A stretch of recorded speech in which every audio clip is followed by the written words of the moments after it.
Hi, guys. I'm trying to suck reindeer out of my teeth right now.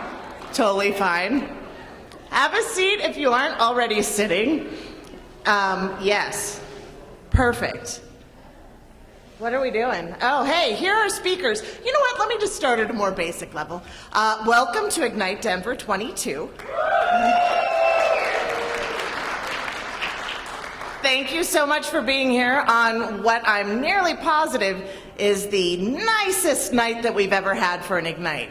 So, savor it, and then you can gloat to everyone else that shows up at our next one that involves a blizzard. So, what are we doing, Vanessa? Wow, we're speeding through these. All right, so folks, these are our organizers and volunteers. You can read through their names. There are several of them. If you see people wearing an IgniteDenver red t-shirt, feel free to tongue kiss them, slap them on the ass, just say thank you. There are other folks, too, not wearing the shirts. Just kiss them right on the forehead. So if you're a volunteer or in any way helping out, can you just raise your hands? And everybody else, can you cheer for those people? Because... Am I in the way? Here. Okay. Wow. Is that louder? Okay. And this is me. Hi, I'm Kat Atwell, and thank you. And I will be the host tonight. This time around, I opted to wear flats, so hopefully you won't see me fall this time around. If you were at Ignite 21, you sure did. So, think good thoughts for me and my ankles. What would you like us to do, Vanessa? Okay, so these are some of the folks that we get to thank. Ethan is with Rocky Media, and they are responsible for our live streaming tonight. So hopefully, if you, woo, the people that are really, really enjoying this are probably applauding from the comfort of their own homes and not wearing pants. So if you guys know people that might be interested, text them or tweet them or something and tell them to hop online and check out our live stream. Our beloved volunteers. These were the folks that you met out front. If you are interested in volunteering in the future, please feel free to see one of us. Thank you. After party. So after all of our phenomenal speakers go, we are going to be having some live music with the band Ultra Lo-Fi, and so you should stick around for sure. Also, as of tonight, submissions for IgniteDenver 23 are open, so you can hop online in June. Run at it full speed. Also, if you want, you can get tickets for the next one if you're so moved by this one. Buy your tickets now when they're very cheap, as opposed to our very, very expensive $10 tickets now. All right. And then you can go to IgniteDenver.org. Keep that in mind, otherwise you might go to a restaurant or a church. So, .org is very important. So here are the speakers that we're going to be having this evening. In between, we'll have an intermission of about 15 or 20 minutes. We will see how aggressive the line for biker gyms and beer becomes. So, that being said, we're going to start it right now. So, yeah, let's cheer. I think that's good. There we go. All right, so for those of you familiar with Spaceballs, this is right now. Now is the beginning, and what I'm going to be doing right now is showing you what a spark actually is, which is what our speakers are going to be doing tonight for you. I believe we have 10 speakers. Afterwards, you can have witty banter, just like Mr. Rogers and His Holiness the Dalai Lama likely would if they'd seen one of our Ignite Denver performances. Awesome people talk about Ignite Denver. The way that it works is that there are 20 slides, and each slide is up for 15 seconds. So, if you are mathematicians, that means somebody is going to be up here for 5 minutes, totally astounding you with their knowledge and stories. And the purpose here isn't to be perfect, it's to be amazing, or like Prince's passport picture. So I've seen this saying with unicorns. I think it's more appropriate with Prince. Another thing to mention, if you are younger or don't like swearing, we may have an issue. Likely not. If there's going to be swearing, it's probably going to be me. But just to let you know, we may have some edgy stuff. And if people try to sell things tonight, I will stab them with the unicorn horn. You are not here to be sold anything, just to be enlightened. Yeah, and that's a picture of me and Lily with the unicorn. Tonight I decided I was going to talk about the fact that I am a mess. This is not my house, but totally could be. I am that girl that cleans up to get to the point that if I ever could afford somebody to clean my house, then they would come in. When I was little, my nickname was Gretel. My parents gave it to me, no shit, because I used to leave a trail of stuff wherever I went, and that still carries with me today. Now, this is kind of what my piles of clothing look like. I know for some people you have the clean pile that you never put away, and then the dirty pile kind of comes in on top of it, and then before you know it, it's as tall as you are. Normal occurrence in my house. Totally normal. And I lose my phone all the time. I'm the girl that has to get on Facebook and be like, somebody call me, here's my number. I have to get to work and I don't know where my phone is. That's normal as well. And I'm throwing it out there right now to anybody who might sell Febreze. If you need an open space going forward, my house would be a great place to have this commercial. Because it can get bad, I won't lie. And my mother would just be horrified to know that I've allowed people into my house. Actually, you know what? Quick shout out. My cousin Keith is here from Chicago. Right? And he's been staying in that house all week. Every summer, or spring rather, right around this time, all of a sudden I'm like, you know what? This is my year.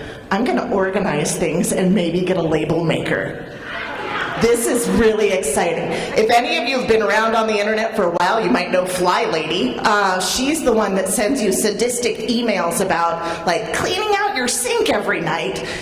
I feel like she looks more like that woman there, and I don't last long. Okay, this, honest to God, is a Facebook post that I made back in January about cleaning out my car. Deborah Bell Carlson is my mother, so I gloat about it on Facebook because I feed off of positive feedback. But as everybody knows, certainly my family, this does not last long.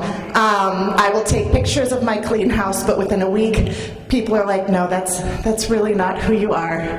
Why are you trying to pretend, you lying liar? And it's because I don't like to be perfect. Wait, flip that around. I don't like people to think that I'm not perfect. Whatever, I have a messy house, and I have to accept that being messy is okay, because you know who else was? Einstein. He was a messy motherfucker. So is Mark Twain and a lot of other bearded people. I got waxed today, so that is not an issue. What I'm saying is, I might not be perfect by some people's standards. I'm a mess. That's my daughter using the binoculars to stare at the building instead of out at the mountains. It really kind of just shows you what kind of people we are. And guess what? That is how fast 5 minutes goes. I would drop the mic if I didn't think I'd break something. 'Cause my talk is done, y'all.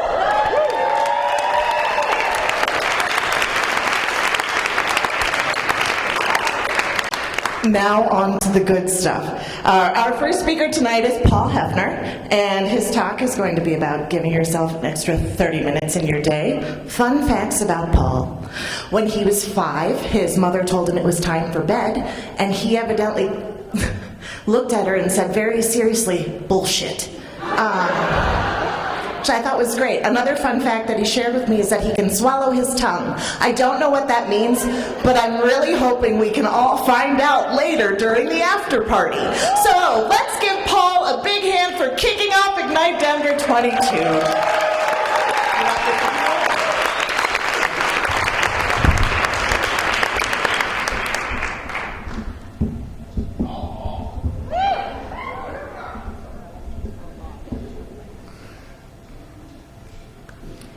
When I started my career, I worked as a management consultant, working 60 to 80 hours a week. I used to fantasize about what I would do with an extra 30 minutes in my day. Would I sleep, exercise, or spend time with friends or family? I came up with ways to make my day more efficient. I used to only fill up my gas in my car when the warning light came on. I knew exactly which lane to be driving in, to get through traffic lights as quickly as possible. And I started to rinse only once in the shower. I used to rinse 3 times, but then I got a shampoo and conditioner in one. I would have thoughts like, if I shaved every other day, I would save 5 minutes every other day. And that would amount to 15 hours over the course of a year. That's like 2 vacation days. Then I realized that I was still stressed and didn't have enough time in my day. I realized that I needed a breakthrough, which was that it's more important to prioritize what's important. The big rocks, when you want to prioritize what's important, you need to put the biggest task or the most important rocks in first. I would go for 2-hour runs during lunch, and I would come back and my computer screen would be blowing up. I would prioritize to respond to my boss's boss first, then my boss, and then I would do all my other tasks. The average American watches 2.5 hours of TV a day. So if you're looking for extra time, this is a great place to look. I was able to reduce the amount of TV and Facebook that I did, so I was able to spend time on more important tasks. By prioritizing, I was able to start 3 companies on the side while I was working my way up to a director of finance position. I thought that I had it all figured out. And then, 376 days ago, my life changed forever. My dad passed away from lung cancer. There's no feeling in the world as painful as losing a loved one, especially when everything is great at Christmas, and then 2 months later, you realize that you'll never be able to talk to your dad again. It made me realize how short life is. I learned a lot from my dad. One of the most important lessons I learned was the importance of spending time with family. My dad used to come visit me every year for my birthday, no matter where I was. He came to Australia, Scotland, and all over the US, just because he wanted to be there on my special day. I would call my dad almost every day on the way home from work, mostly because I hated sitting in traffic. But I'm glad that he made time in his day to be available when it was most convenient for me to call him. Suddenly, making that next red light didn't matter, because I was hearing a great story about how my dad had convinced his friend not to pay a $1 raffle ticket for a chance to win a car if they got a hole-in-one, and how they had managed to get a hole-in-one. This last year, I was able to spend some great time with my family. I went on a 3-week trip with my wife and my 5-year-old daughter to Iceland, Norway, Brussels, and Amsterdam. It was a trip that none of us will ever forget. My dad also taught me the importance of enjoying life and following your dreams. My dad had the original work hard, play hard motto, and he started his own company that pretty much ran itself. He only had to work a few days a year. When I was in high school, I thought only working a few days a year sounded like a great career. So I asked him for a job, and he said no. He said no because he wanted me to follow my own path. When he said no, it forced me down a path that let me work in Africa, Scotland, Canada, and all over the US. He later told me if I had really wanted a job or really needed a job, then of course he would have given me one. When he said no, it let me realize that I love working on startups. So last year, when I reprioritized my life, instead of getting another corporate job, I decided to follow my dreams and founded 2 new startups. Easy Glitz, that does hair and makeup styling in your home, and Finance Pals, that does financial forecasting, bookkeeping for startups. I miss my dad a lot, but I'm so glad that he was my dad. I'm glad that I was able to learn from him the importance of spending time with family and the importance of following your dreams. Giving this talk definitely didn't save me an extra 30 minutes in my day. But it's a pretty cool experience to get in front of 400 people and talk about how great your dad is. So if you want an extra 30 minutes in your day, you just need to prioritize. My advice to you is to go spend time with your family before it's too late, and to enjoy life and follow your dreams. Thanks.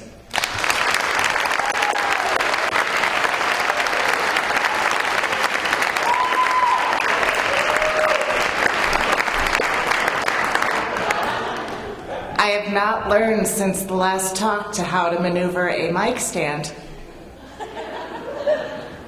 Really not kidding. Okay. I wanted to mention something really quick before we move on to Meagan, who's amazing. I like hearing people cheer for people. So, because a lot of these people are nervous and they haven't done this before. So when you cheer, do it. And if they try to sell you stuff, feel free to boo or throw shit at them.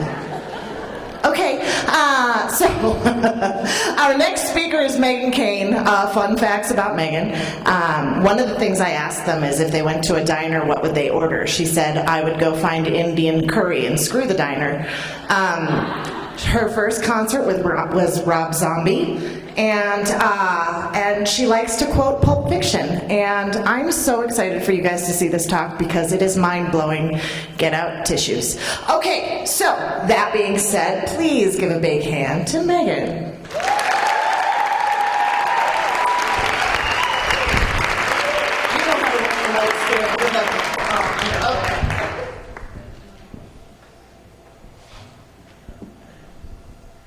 All great changes begin with chaos. For me, it literally took the world falling down around me, bricks and all, to see the changes that I had been searching for. Let me back up.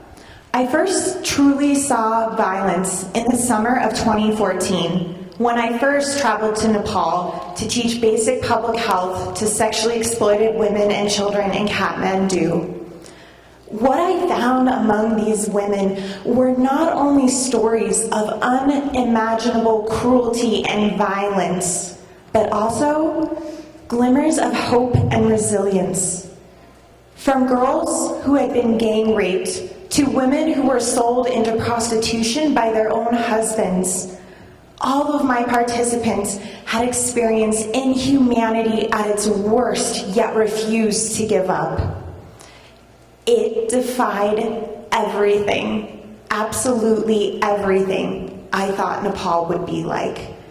While most of the world remained oblivious to the struggles of Nepali women and children, Nepal suddenly became a visible spot on the map when a 7.8 earthquake struck just outside of Kathmandu. Over 8,000 people were killed, over 16,000 were injured, and nearly 3 million were displaced. While the media focused on the collapsing temples and buried bodies of Kathmandu, a much more hidden disaster was unfolding. During an immediately following disaster, women are one of the most disproportionately affected and vulnerable populations. It's typical to see increases in gender violence, such as human trafficking, rape, and domestic abuse, while the unique needs of women go largely ignored. Nepal was no exception. Given my previous experience and the knowledge that many of the issues I had previously explored were now being exacerbated, I knew that my current women's health project in the epicenter of the quake zone and a trafficking hotspot was going to be difficult. However, what I didn't know was that the very women and girls society had written off as collateral damage, who I myself had called victims, were actually the very best examples of disaster relief. Now, it would be impossible for me to share with you all of the amazing efforts I witnessed while living in Nepal for 3.5 months following the worst disaster in its history. But what I can tell you is that all of the relief efforts I engaged with were led by women and girls. Sumitra, who was first banished from her village when she was 12 years old for speaking out against her rapist, orchestrated the only supply distribution to that very village. Maya, who was doused in lighter fluid and lit on fire by her husband, braved landslides to deliver emergency relief to families trapped in Solukhumbu, Everest. And the girls of the Kumari, one of the most marginalized and trafficked populations in all of Nepal, put rebuilding their own lives on hold to erect a greenhouse for the village. So how is it that the most vulnerable population, who's only ever mentioned in disaster literature merely to fill the role of victim, actually the most critical agent of change for long-term recovery?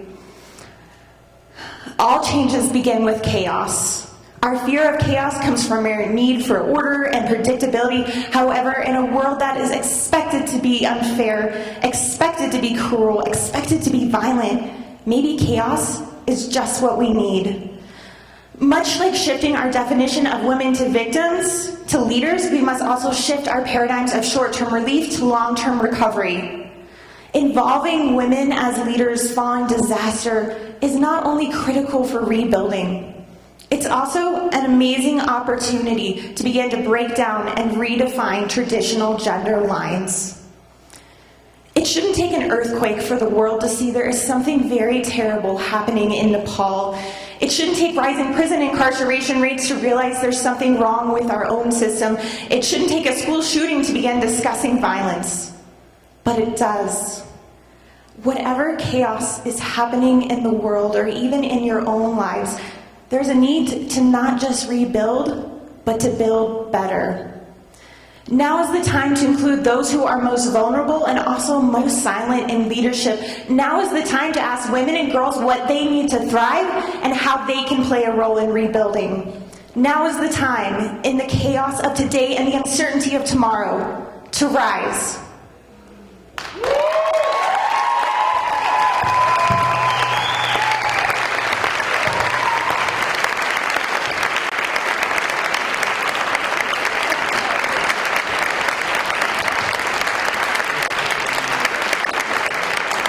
Why I love Ignite.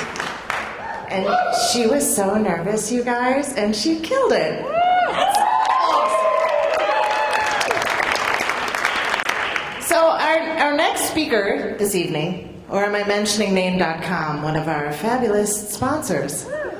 We have name.com. If you're interested in web hosting needs, I strongly encourage that you visit their website or just reach out to Jared Dewey. He will help you, and you can mock him openly. Okay, so, by the way, he was the host for several iterations of IgniteDenver, so I'm allowed to say bad crap about him. Our next talker tonight, speaker, word person, is, I'm drinking beer backstage, is Andy OConnor. Fun things about Andy OConnor, I asked about his favorite Halloween costume ever, and he said Princess Leia. Also, his favorite author is Jack Handy. So, you guys get ready for some deep philosophical stuff here. He's going to be talking money. specifically the 5 Minutes to Freedom for Financial Blunders that kill your financial goals. Yay! So, please, big hand for Andy O'Connor.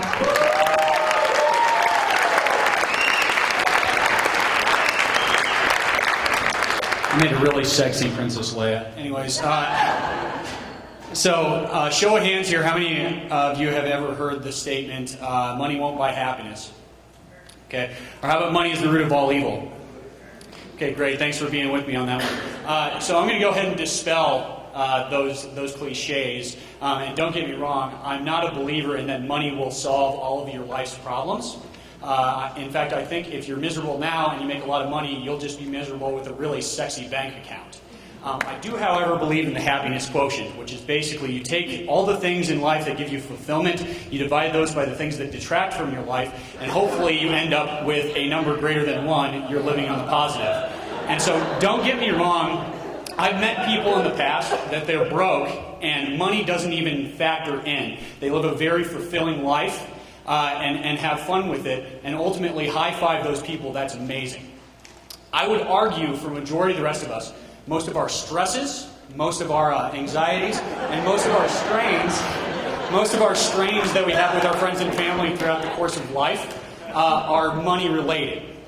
So I've been in the financial services industry for about 10 years now. I want you to take superior value out of this conversation that we're having right now and take nuggets that you can implement in your day-to-day lives to make your overall life better. There are 3 blunders in my 10 years that I've noticed that really end up killing people in the long run.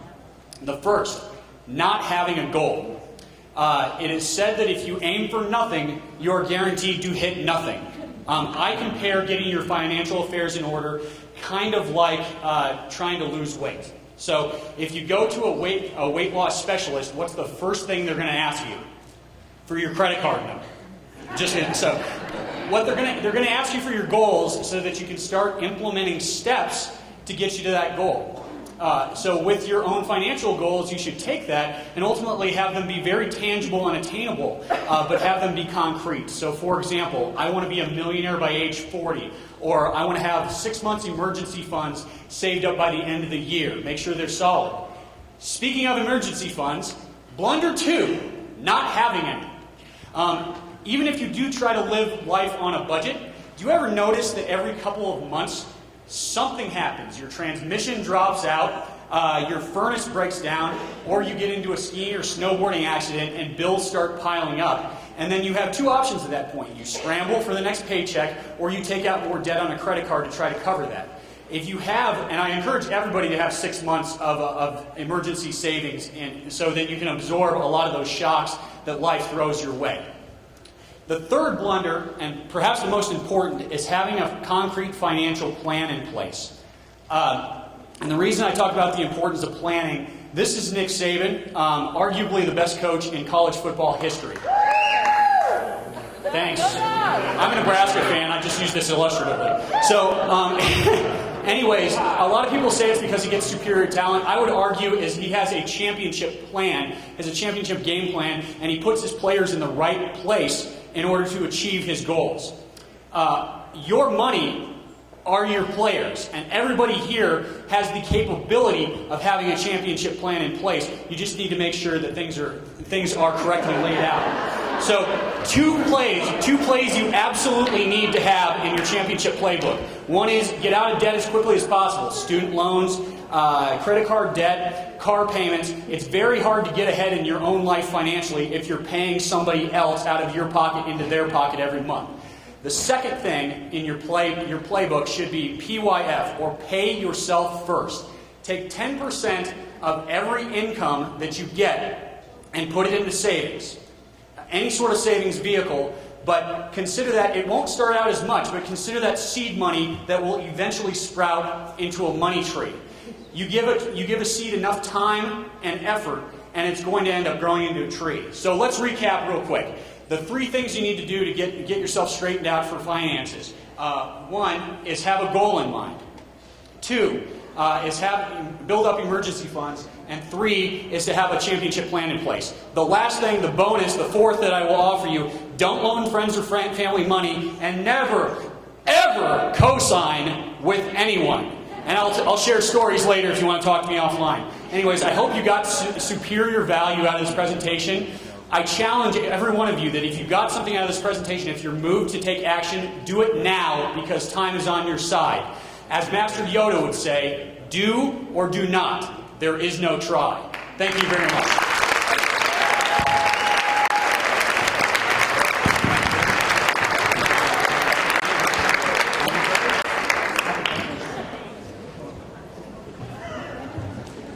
In addition to my house being a mess, so are my finances. Hooray! 6 months. That's adorable. But prudent. The reason it took me a second to run out here, by the way, was because I was on my phone. In most shows, you'll have people encourage you to put it on silent, turn it off, put it away. Not here. If you're on the Twitters, hashtag IgniteDenver, blow that shit up, y'all. We want to be trending. So feel free to get on there and tweet away. I mean, still pay attention to me and other people, but you know. Yeah, stay engaged, but let people know how engaged you are at the same time. All right, so our next speaker this evening is Michelle Archuleta. I didn't get a lot of information from her, but that's okay because she is so smart, it doesn't matter.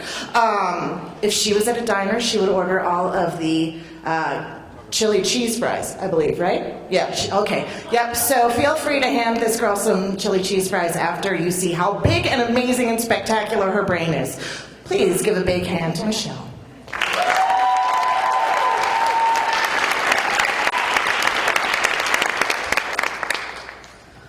I was born and raised in rural Colorado, 4.5 hours away from any major airport. The scenery is spectacular. The Sangre de Cristos were my backyard. As if the Sangres aren't incredible enough, we have the Spanish Peaks. Despite being an incredible place to live, there's a downside. Very little economic opportunity, education is poor, and healthcare is almost non-existent. When I started college, I had to twist my advisor's arm. I wanted to major in chemical engineering. I didn't have high school chemistry. My high school could not afford to hire 2 science teachers. When I was a junior in chemical engineering, my world was turned upside down. My grandmother was diagnosed with colon cancer. During this time, I met my graduate advisor, who was studying cancer signaling pathways using mathematical models. That became my dissertation topic. I moved to Boston, where I worked at one of the most prestigious research institutes in the world, the Broad Institute of MIT and Harvard. The Broad was like nothing I'd ever experienced before. Affiliates of the Broad were Nobel laureates. We were extremely competitive. We worked all hours of the night, but out of the Broad came groundbreaking research. During the holidays, I'd travel home. I'd take the taxi to the train to the subway to the airport. Don't you understand how miserable it is to get around in Boston? The 5-hour flight from Boston to Denver, and then back home. I'd like to share the sights and scenery of this trip. This is the view from my office window at the Broad of MIT. This is Ringo's supermarket. The founders of the Broad were pioneers in the Human Genome Project. The Broad was taking sequencing technology to a whole new level. The 1,000 Genomes Project was the most detailed catalog of genetic diversity. The very famous CRISPR gene editing technology was being developed by Dr. Zhang.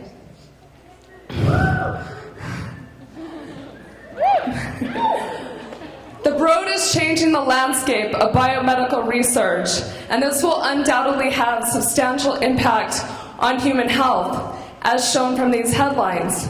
However, the people that benefit the most have advanced degrees, know the right questions to ask. What about everybody else? How would this technology benefit people from my community? People who don't know what questions to ask. people from rural towns and underserved communities. You see, the true abyss between my two worlds was health literacy. How do we empower patients with the skills, knowledge, and expertise to be active participants in their own health? I moved back to Colorado, and with an amazing team and amazing support from the Denver startup community, I founded a digital healthcare company, Dr. Speak.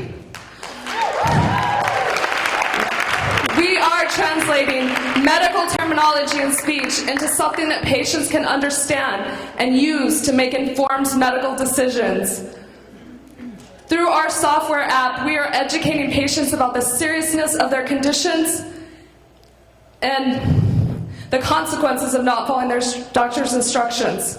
I remember when my grandmother was diagnosed with cancer. I got my PhD chasing the trail of wanting to understand more so that I could make a difference for her.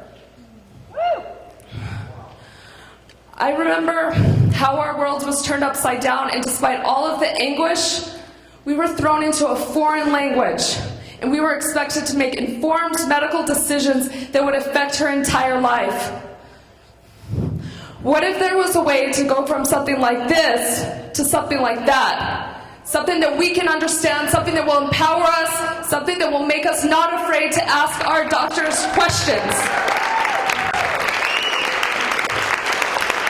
I was born and raised in rural Colorado, and I didn't have high school chemistry, but I did have the hard work, the perseverance, the strength, the gifts of my community that led me to the Broad Institute of MIT and Harvard.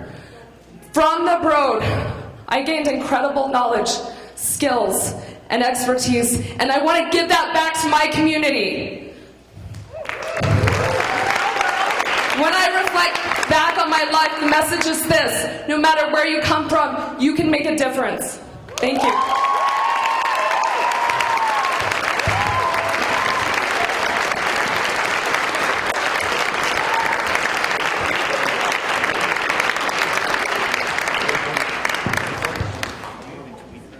So during our run-throughs, several of us were really moved, and Michelle's moved me because I recently lost a friend to cancer.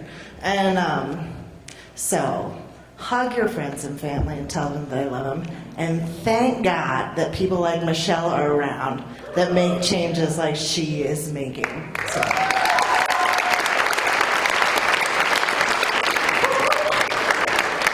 But on a better note, Mike Sudolsky, you guys.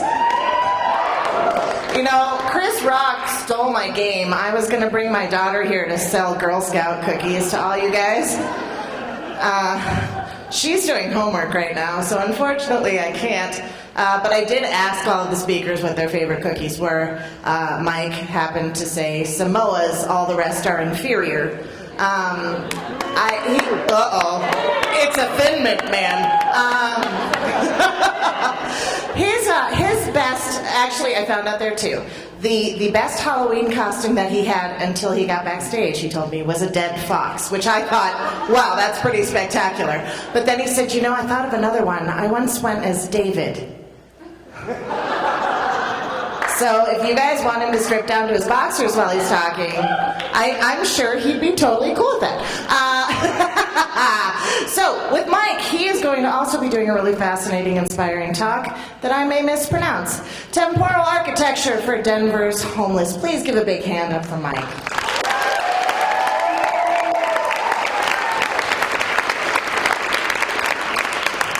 What does it mean to be a home? I mean, think about it. Is it Christmas trees, multi-car garages, or perfectly manicured lawns? Well, honestly, in the next 5 minutes I'm going to convince you that it's none of those things. This is what Google thinks a home is. Is it a house or is it a home? House home. Either way, this is what most Americans consider to be the American dream, but this is not most people's reality. This is our reality. In 2015, 131 men, women, and youth died on the streets of Denver. And no, it's not because they don't have Christmas trees, or multi-car garages, or that perfectly manicured lawn. Yeah, there are shelters, transitional housing establishments, and motel vouchers, but they get filled, or are considered to be unsafe, or like this 400-person shelter in Aurora are going to close. And let's face it, Denver, these aren't homes. So we went out and asked the homeless on 16th Street, what do they think a home is? They said things like a roof over your head, freedom, a place to feel safe and comfortable, and a place to feel safe, or a place to start a fresh life and get off the streets. A lot of people tell me, oh, they're lazy. But if you add being starving and cold, or having drug addiction, or being just mentally and physically abused, and all of that on top of trying to find a safe space to sleep every night, I mean, that sounds like a pretty tough job to me. Across the world, individuals without a home have to build them. And while it's very prevalent in India, I think that in the United States, we just turned a blind eye to it. We don't want to look at it. Portland, Oregon does, though. They have this is a communal tent structure where they allow individuals to just pitch a tent, and it just focuses on one thing. They have some rules, but they all get safety, because as much as some of us are scared of them, a lot of them are scared of us. In Camp Hope, they get 10 by 10 boxes in which they can pitch a tent and have a space that they can declare their own. But the most crucial thing about Camp Hope is that they're able to form together and find a community of individuals to help them get over their own problems. Opportunity Village is a micro-housing community, which is just asking individuals to share facilities, and you can build these things for only $3,000. But it allows an individual to get a routine and have a life and get a job. Dignity Village is a community of homeless determined to be self-reliant. These individuals are determined to make micro-businesses succeed. They have gardens that they sell their food at farmers markets with, or they build birdhouses together in order to support the community. This is Torre David in Caracas, Venezuela. It's our world's largest vertical slum. It was an abandoned building when 4,000 people moved into it in the 90s. They found this space and they spruced it up. They made their own shops and businesses and even a gym on the roof. Camp Quixote is a tiny house community for homeless. They have their own home, they have their own bathrooms, and they have their own kitchens. And with this camp, they're able to have really affordable housing. They only cost $20,000 to build. And if you think about it, they're able to focus on what really matters. So in searching at what we should do in Denver, the team I led wanted something similar to Torre David, where we found a space that's not been utilized. And we found it. In fact, we found it for $43,623 parking spaces. And they're scattered around Denver. These parking spaces are abandoned at night. They have the perfect infrastructure to protect you from the elements. They often have security to protect the homeless. And sometimes they even have bathrooms and showers. So we visited them and we sketched. We interpreted the stall line as a property line, the bumper as a locker, and utilized existing infrastructure that you could perhaps affix a tent to. They focused on just providing 3 simple things: safety, privacy, and the ability to rest. Install, it could be sponsored by organizations or individuals, and to just show the homeless community that we care, that we just want to give back and help them so they can focus on getting rest and just whatever problems they have in their lives. We also found, however, that the homeless don't like handouts, and they don't respect them. They actually prefer to have to pay a little bit if it's just something. So we suggest partnering with B-Cycle and the shelters to ensure that these homeless just check them out and are held responsible for their behavior in them. So we created an install. It's not much, and it definitely doesn't have that perfectly manicured lawn, but it provides homeless individuals and everyone in Denver with a place to just find some rest. There are a lot of things that we could do, Denver. And as a community, I think we need to step up to help another.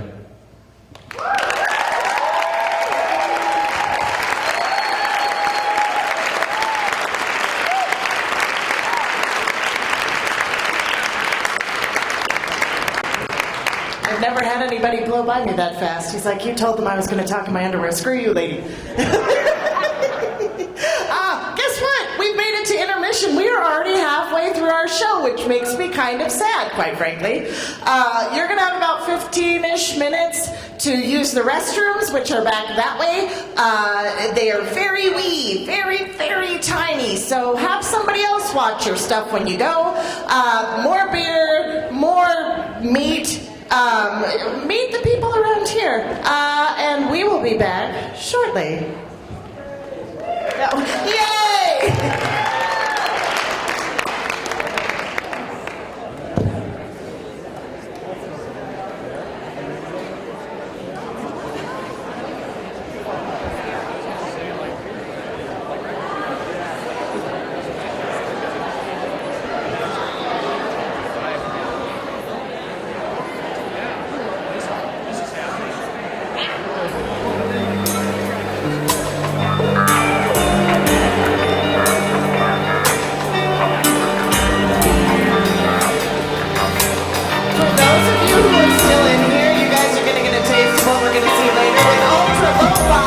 Give them a big hand.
Try to show it and you're driving me back. Your love for me has got to be real. For you to know just how I feel. I love for real, not fade away.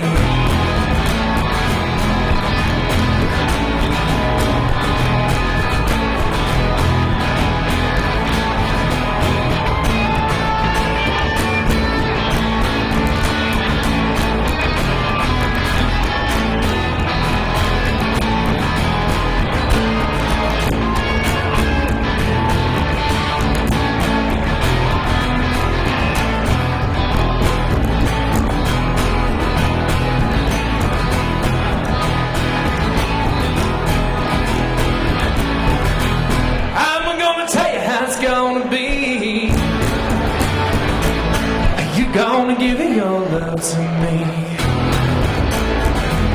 A love to last more than one day.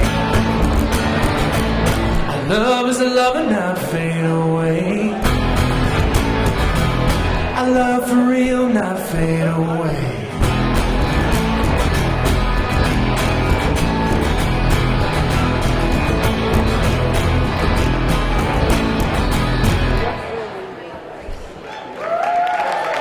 Thanks, everybody. We're Ultra Lo-Fi. Thanks for sticking around during intermission to hear us.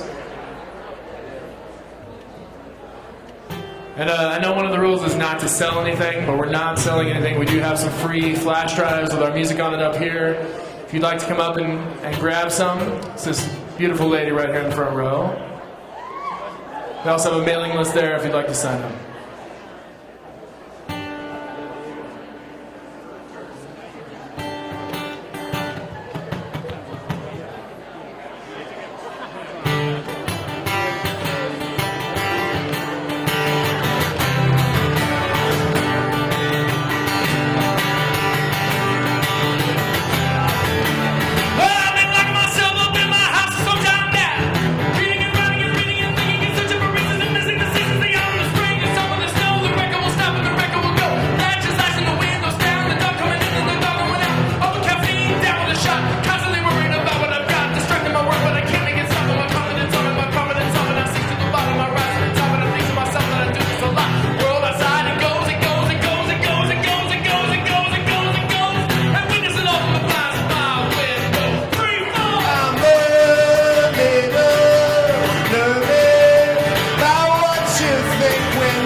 too.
You better not complain, boy.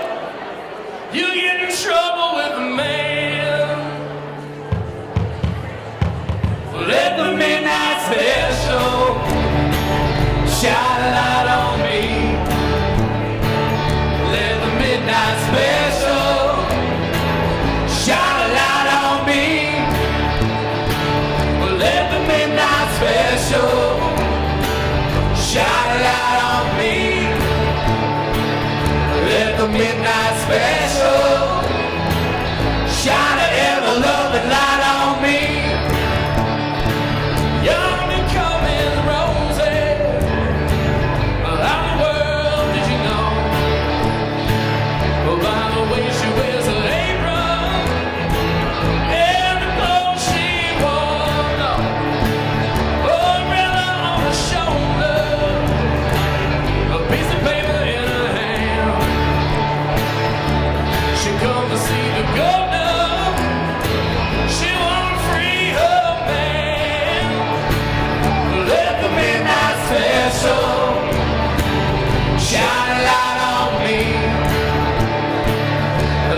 midnight special shine a light on me. Let the midnight special shine a light on me. Let the midnight special shine a ever-loving light on me. Oh, if you're ever in Houston, oh, you better do right. You better not gamble. Hey, you better not fight. Oh, the sheriff did grab you, and the boys will bring you down. The next thing you know, boy, yeah, you're prison bound. Let the midnight special shine a light on me. Let the midnight special shine a light on me. Let the midnight special shine a light on me. Let the midnight special shine an ever-loving light on me. Everybody, let the midnight special shine a light on me. Let the midnight special shine a light on me. Let the midnight special shine a light on me. Yeah, let a midnight special shine a ever-loving light on me.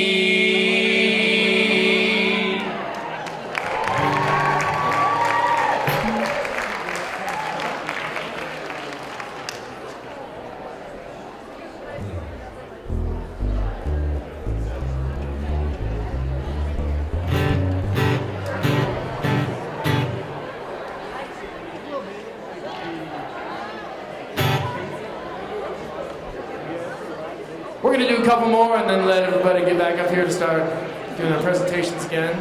Thank you guys for sticking around. We love playing at Ignite and we hope to do it again sometime soon. So thank you guys.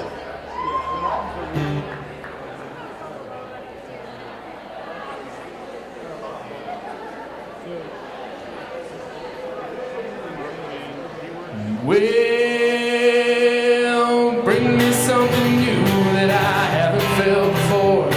Like messages of love or directions to your door. But please talk slowly, I don't hear good anymore. And we all fall down. We all fall down. It don't die on me, lady, only good things to come.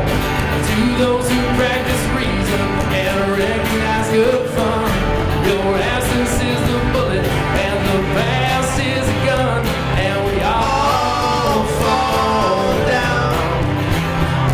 We all fall down. If she still doesn't answer, though she knows she's done wrong, we buried the memories along with the song. When she wakes up, well, I hope that we are gone, and we all fall down. We all fall down. There's a visitor in black at my neighbor's house. Neighbor says tomorrow, visitor says now. When he comes here, please tell him that I'm out, and we all fall down. We all fall down. And we all fall down. We all fall down.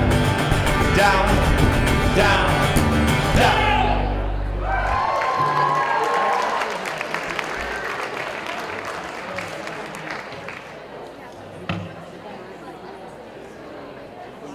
next one's a cover you might recognize.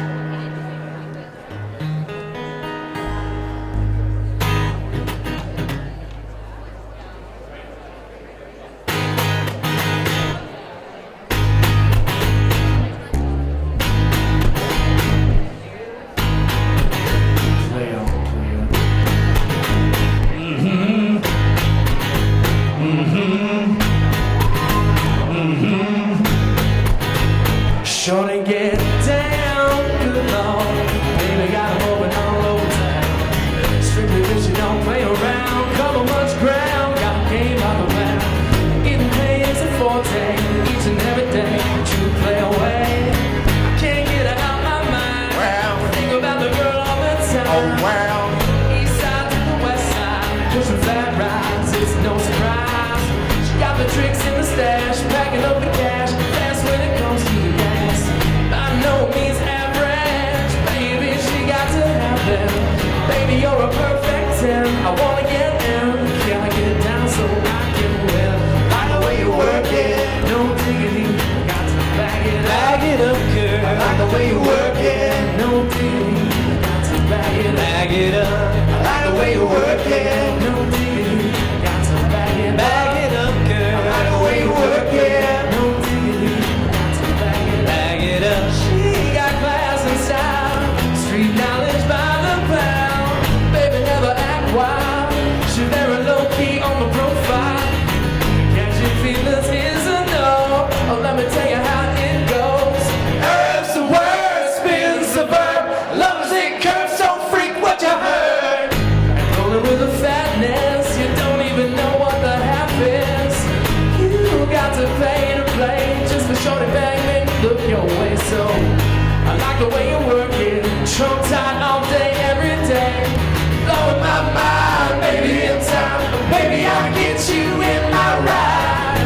I like the way you work it, no diggity, got to bag it up, girl. I like the way you work it, no diggity, got to bag it up. I like the way you work it, no diggity, got to bag it up, girl. I like the way you work it, no diggity, got to bag it up. Hey, oh, hey, oh, hey, oh, hey, oh. Yeah, that girl looks good to me. Hey, oh, hey, oh, hey, oh, hey, oh. Ooh, got to pay to play. Hey, oh, hey, oh, hey, oh, hey, oh. Lay on, lay on, lay on. Hey, oh, hey, oh, hey, oh, hey, oh. Hey!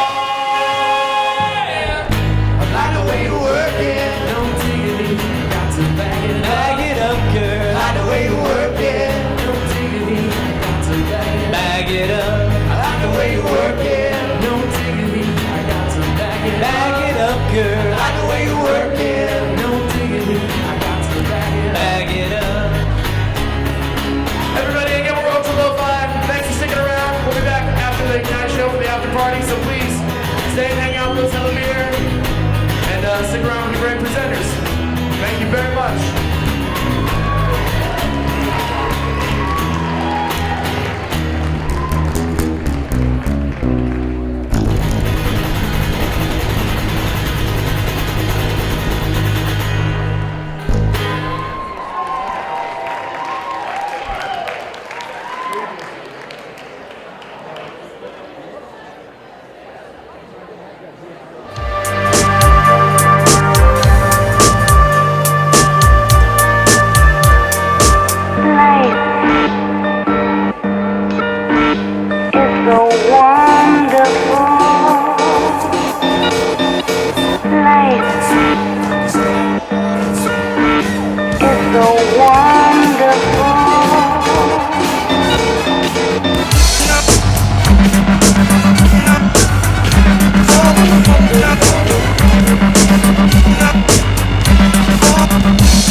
you too.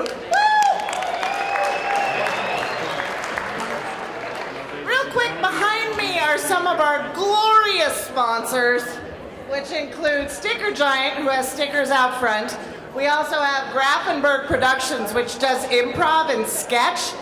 Justin Franzen, who's out here tonight helping us with the video, he actually has an improv and sketch class starting this Saturday at Backstage at Barrels. So if you're at all interested, hit me up, find Justin, look up Backstage at Barrels.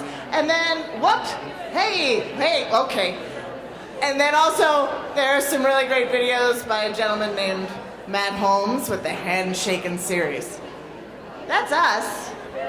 And Ready Talk, who's given us space to do all of our discussions. So yay, Ready Talk. Wow, all right. Hey, we're gonna move on and kick it right back up. Hey, y'all. Woo! Okay, by the way, Mike Salas, everybody, if you've seen him speak, this man went from IgniteDenver onto TED Talks because he kicks all the ass. So, yeah. Mike, I'm making them applaud for you. Yeah. So our next speaker tonight is going to do something very, very special for you. He's going to give you a very amazing talk that is extremely moving. His name is Joe Fleenor. He told me that when the story that his family tells is the one time he tried to run and jump over a fence and instead ran and jumped right into the fence, which is also his stupid human trick, evidently. So he is going to be doing The World at Its Best. Please give a big, warm welcome to Joe Fleenor.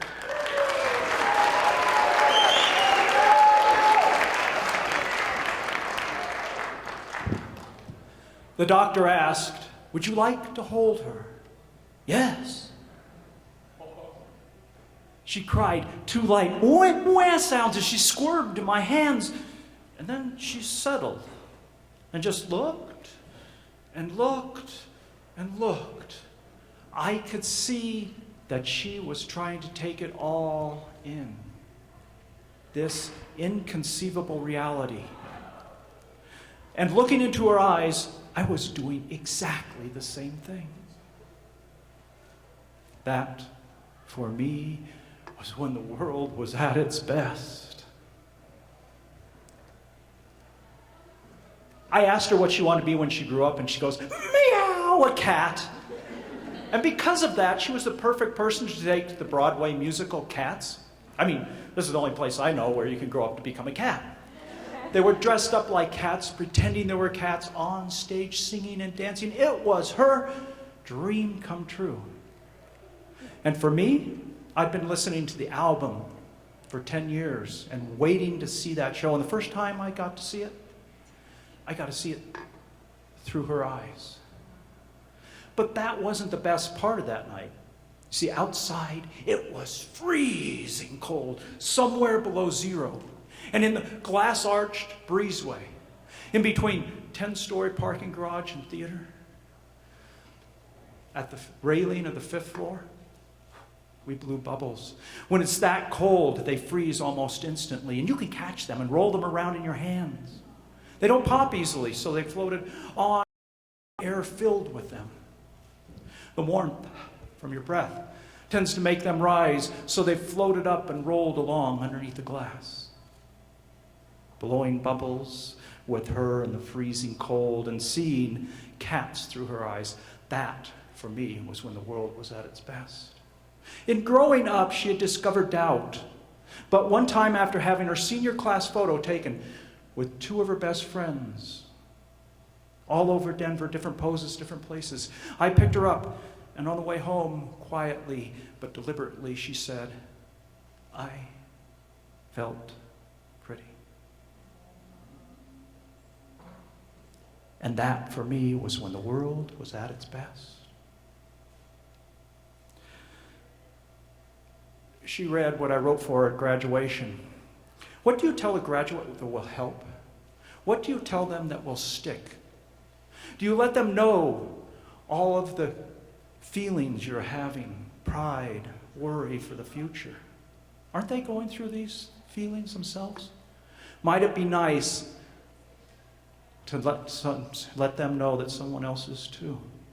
And what if you aren't what the world would accept as a great success? What if you don't think that money should be the measure of a successful life? Does a hug say all that? Does I love you suffice? When she was little, we had forever. Now, time was limited. Soon, she will be finding her own way. Isn't that what it's all about? So, goodbye to who I dreamt you to be. Goodbye to who I tried to guide you to become. I am eager to see who you truly are and will love you no matter who that is. Unconditional love comes from puppies. And in your case, from Papa too. Outside in the hall, outside of the theater, with all of her friends and all of the parents and teachers and students, she burst into tears and gave me a great big bear hug. And that, for me, was when the world was at its best. The doctor asked, "Would you like to hold her?" Yes, I would like to hold her again and again and again and again.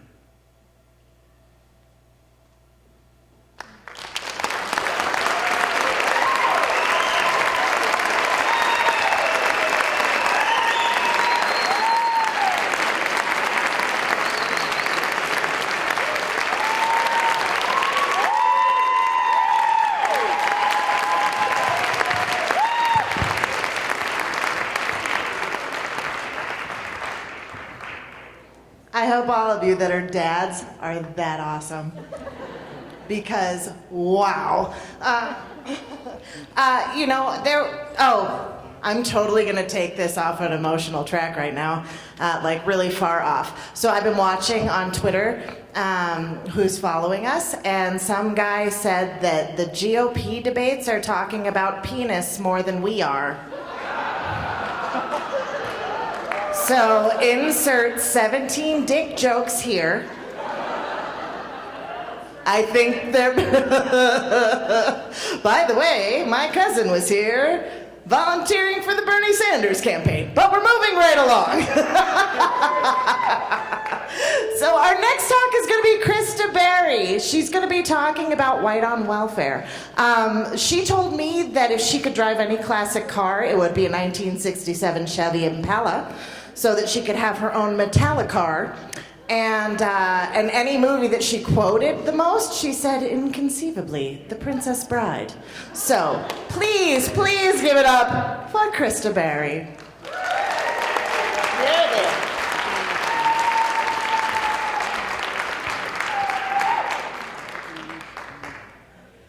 Before Katniss Everdeen, before Xena Warrior Princess, even before Buffy the Vampire Slayer, there was She-Ra. Yes, thank you. And she was a heroine worthy of adoration. And adore her I did. When I was 12 years old, what I wanted most in the world was a She-Ra doll. But my family was poor. And I had my name on the giving tree at the Villa Italia Mall, and a complete stranger brought me the gift I wanted most that year for Christmas. I grew up right here in Denver. Now, in 1987, when I was 12 years old, the U.S. Census Bureau began to track child poverty rates, and that year it was 20.6%. In 2013, 22% of our nation's children were living in poverty, with another 22% near poverty, making 44% of our nation's children in low-income families. Just in Denver alone, that number was 17%. But this was my family. Now, junior high was pretty difficult for me because I was teased a lot for my clothes. I did some teasing of my own, mostly to my hair. But I didn't have the right clothes, and I had very few different changes of outfits, and I wore the same thing over and over and over again. and the other kids let me know that I was weird and that there was something wrong with me. And the message was clear that being poor is shameful. And I felt really ashamed. High school was a little bit better for me, although at times I felt like I was living in a John Hughes movie. But I couldn't do all the things that the other kids could do. I couldn't go to the movies or go out for fries. It didn't stop me from getting involved in choir and musical theater. I even lettered in drama. I bet you didn't know that was a thing. It's too bad Glee wasn't so popular then. But I just didn't quite fit in, and being poor was very isolating and it was very lonely. And the message that I got in high school from various teachers, from various leaders in the organization, and sometimes from my other students, was that I just wasn't good enough. I wasn't as good as everyone else. When I graduated high school, I didn't get my diploma. They let me walk in the graduation ceremony, but they never gave me my actual paper diploma because of unpaid school fees, mostly choir robe cleaning fees. This was just another way that the system shamed someone who was poor. So who were we? Who was my family? We were not always poor. My stepfather was retired military, and when we came back to the United States, he struggled to find a civilian job, and my mom supported the family working as a nurse. And then they got divorced, and my mom was a single parent raising 3 daughters. She worked hard. It just wasn't quite enough to make ends meet, but we did okay.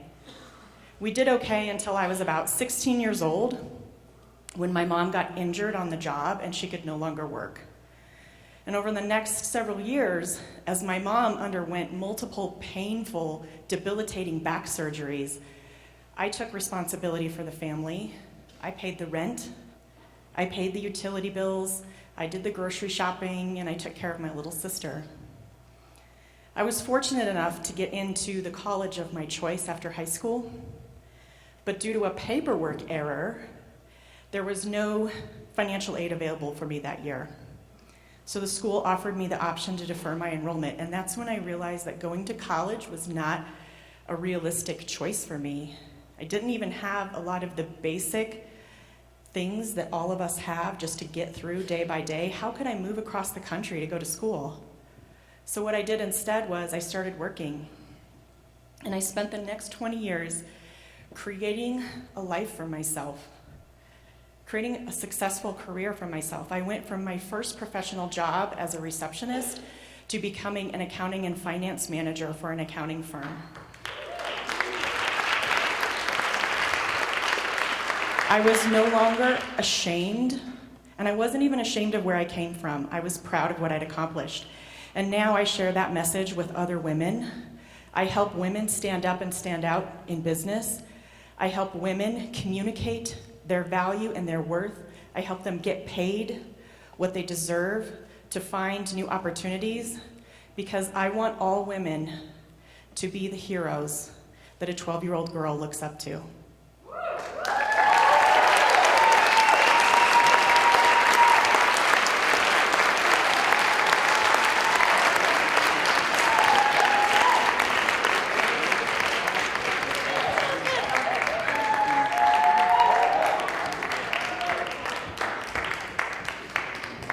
People inspire me, and I think that's fantastic. I wanted to mention something really quickly. Our 10 speakers were supposed to be 11.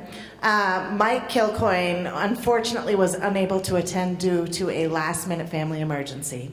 So, for those of you that came here specifically to see Mike, which I'm guessing is a vast majority of you, or at least like 2 or 3. Thank you. He will be speaking at IgniteDenver 23. Please send him love in your mind, or give me money. Those have nothing to do with one another, but but I'll take your money. I had my fingers crossed, and now they're uncrossed because I remembered to say that. Go me! Kimberly Brokling is our next speaker. She, in my little questionnaire, as she was answering all of them, she's like, "Wow, I am really boring. I don't have any good answers for this. I am so boring." And then on her stupid human trick, she said, "I'm really good at identifying bullshit." So I thought, that's not really stupid. That's something I wish that I had, but I don't. So she's going to be doing Deal with That Obnoxious Morning Person. By becoming one, I will be paying especially close attention to this because God knows I need this advice. So please, big hand for Kimberly.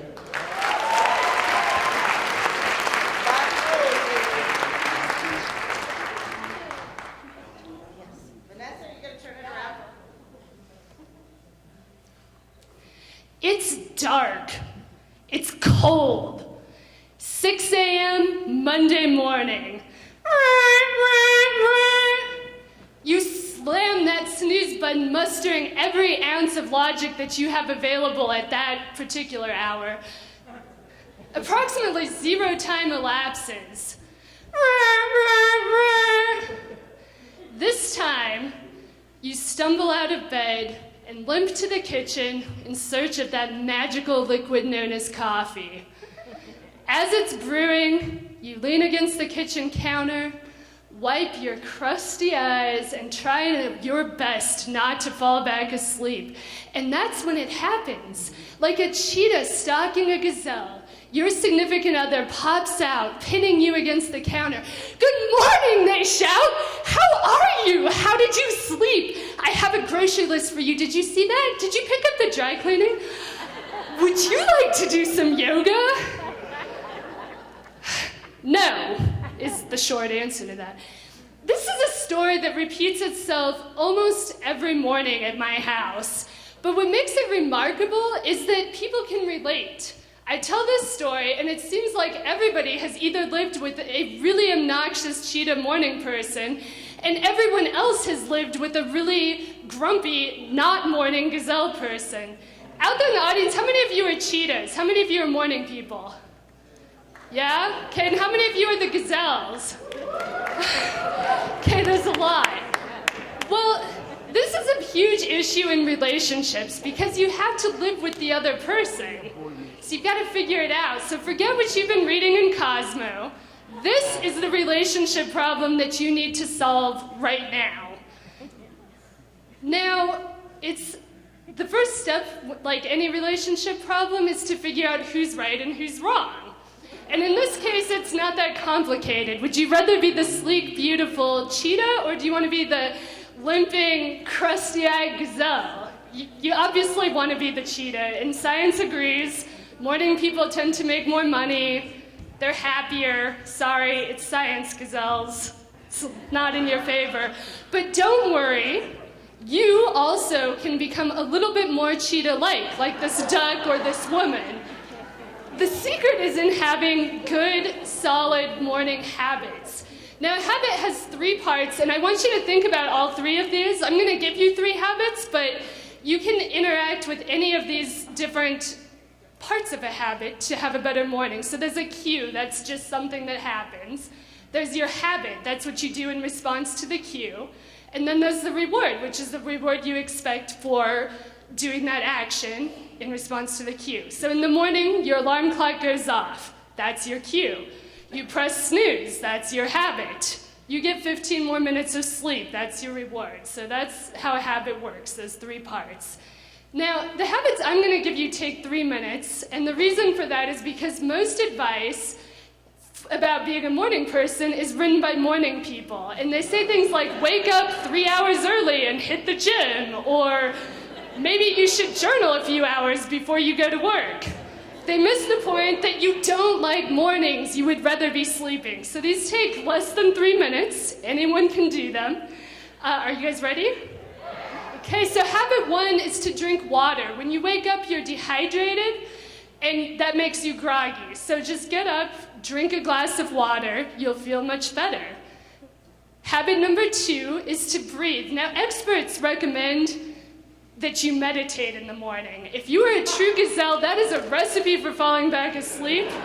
So just breathe a few times. It'll help you deal with the stress of your obnoxious cheetah spouse and also that really persistent alarm clock. Okay, number 3, move. I like to body roll. If you're really boring, you can do jumping jacks. It doesn't matter. Just get yourself moving first thing in the morning, and you'll feel much better the rest of the day. So the bottom line is, this isn't the Discovery Channel. You're not actually a gazelle, or a cheetah for that matter. This is a relationship problem you don't need to be having. Think about the cues, the habits, and the rewards, and the way you can set that up for your morning, and you too can have a great morning. Thank you.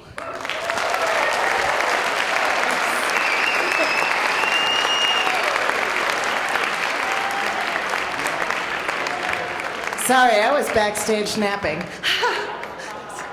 It's a sleep joke. Yeah, I brought my beer out, that's right. I'm also gonna move this over right about here. Is here good? Somebody over there wave. Tell me if this is good or not, huh? No? Live theater, guys. They aren't even looking. Okay, we're waving. That's good. Okay, yay! Hooray! Hello! You know how I told you at the beginning of the show that if somebody tried to sell you something, you could boo and throw shit at them? Sell us something! I'm gonna sell you something right now. It's fine. It's good. Now you're gonna feel really bad about it. Are you ready? So I'm getting to produce a show in May called This Is My Brave. And it's similar to IgniteDenver, but instead we're gonna be sharing stories about mental health and survival and success. So, I didn't get permission to do this, so sorry guys, but if you're interested in it, see me after the show or look for me online, @CatAtwell on Twitter. Yep, so boo away, you're welcome, it's a nonprofit. All right. So this is funny. When we were backstage, I leaned over and I'm like, your last name is pronounced fine, right? It's not like Fine or anything like that. She goes, no, do you know how to pronounce my first name? I said, well, duh, it's Brier. And she goes, no, it's Brier. So Brier is going to be coming out here to speak about This Is Not, oops, I Am Not My Stereotype. Some fun facts about Brier. In addition to actually being a blonde, which she is not right now, for funsies, she and her friends like to read 50 Shades of Grey to one another in silly voices. And they are evidently sitting right in that general area. So please give Brier a big hand.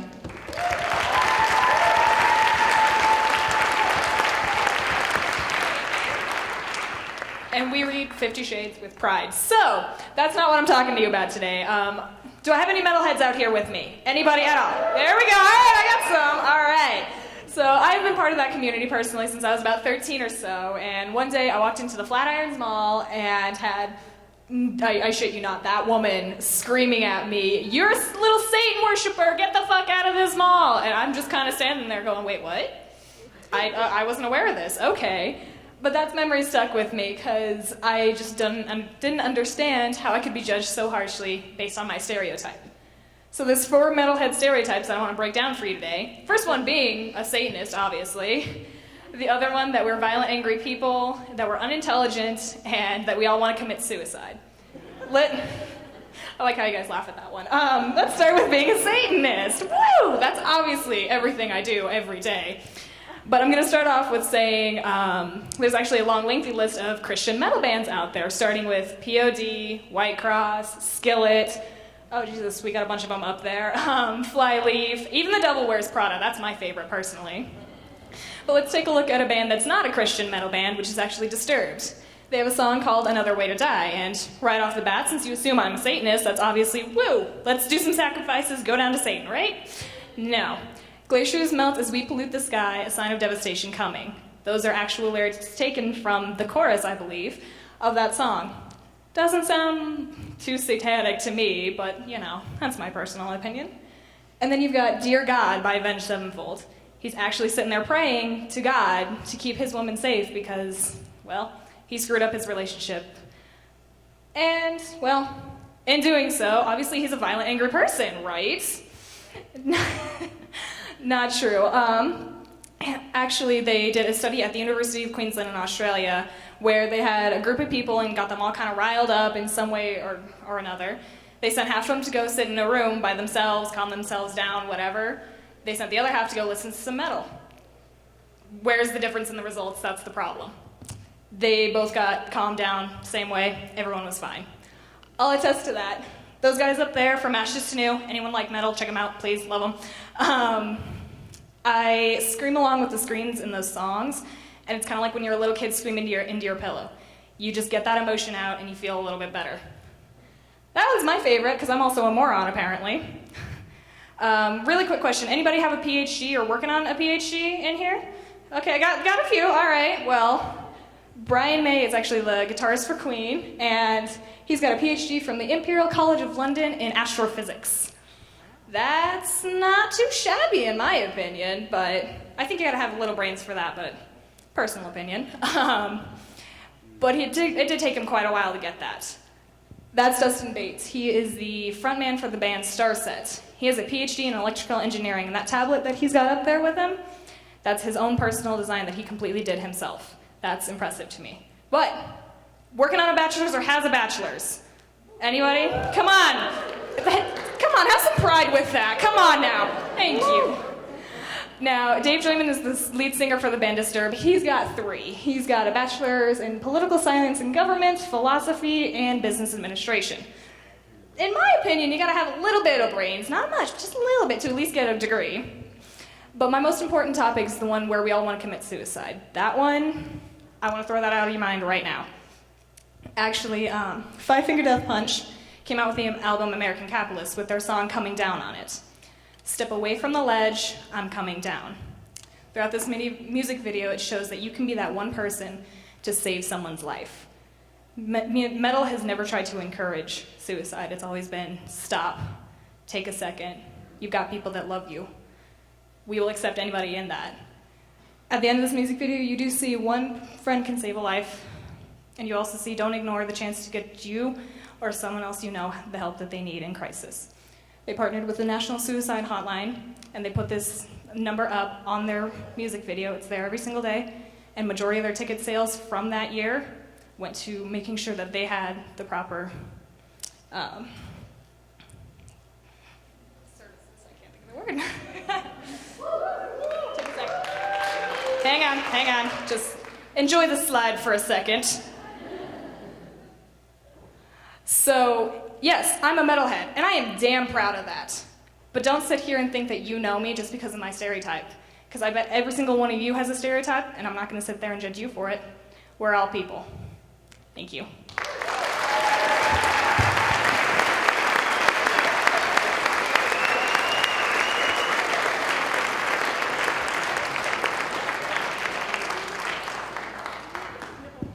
Sobering thought that I had while I was sitting back there.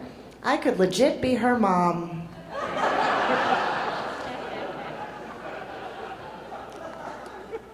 Yep. All right. So we've made it. This is a sad moment for me. We've made it to the last speaker of the night. Oh God. Fortunately, we still have beer and ultra lo-fi afterwards. Yes. And leading up to that, we have Shawna. Shawna is amazing. I'm totally biased because she's one of my very dear friends, Shawna Urbanski, and she made me practice saying her title about 600 times. Why life is wonderawetascially horruckful. Fun facts about Shawna. Aside from the fact that if she was to do karaoke, she would either do I'm an Asshole by Dennis Leary or Sweet Child of Mine by Guns N' Roses. She also said her favorite authors were Edgar Allan Poe and Shel Silverstein. The girl is a mystery and single. She's gonna thank me for that later. So please, as the last speaker of the night, huge round of applause for Shawna Urbanski.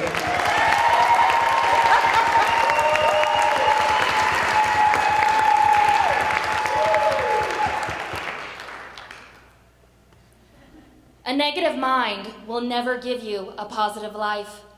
Being negative is a positive day down the drain. Think positive, be positive, and positive things will happen to you. Bullshit. Truth. I'm a psychologist. We know these things. Okay, the reality is I spent the bulk of my life preaching the everything's great philosophy. I excelled at finding the silver lining and ensured my glass was always half full. You know what it got me? Bitch slap to the face reality check. Somehow I'd become an upper 30s single woman with no kids, working somewhere I loathed, feeling constant life-sucking regret and questioning every decision I made. Now, my life has not been awful. It's had some Smurfy moments. I believe in the power of positivity, being humbly grateful for what you have and giving back. I don't think they'll give you a doctorate in psychology if you don't. But I've also learned life can really suck. And when you ignore this, you wake up one day and realize you're spending all of your energy just trying to survive and none to live. When I was 25, the most beautiful person I will ever know died. For 2.5 years prior to this, I helplessly watched my best friend, the person who gave me life, losing hers to ALS. Throughout her illness and for many years afterwards, I maintained an obsessive focus on helping everyone around me. I became advocate, cheerleader, therapist to everyone but myself. Some labeled this strength, which is what I wanted them to believe I had.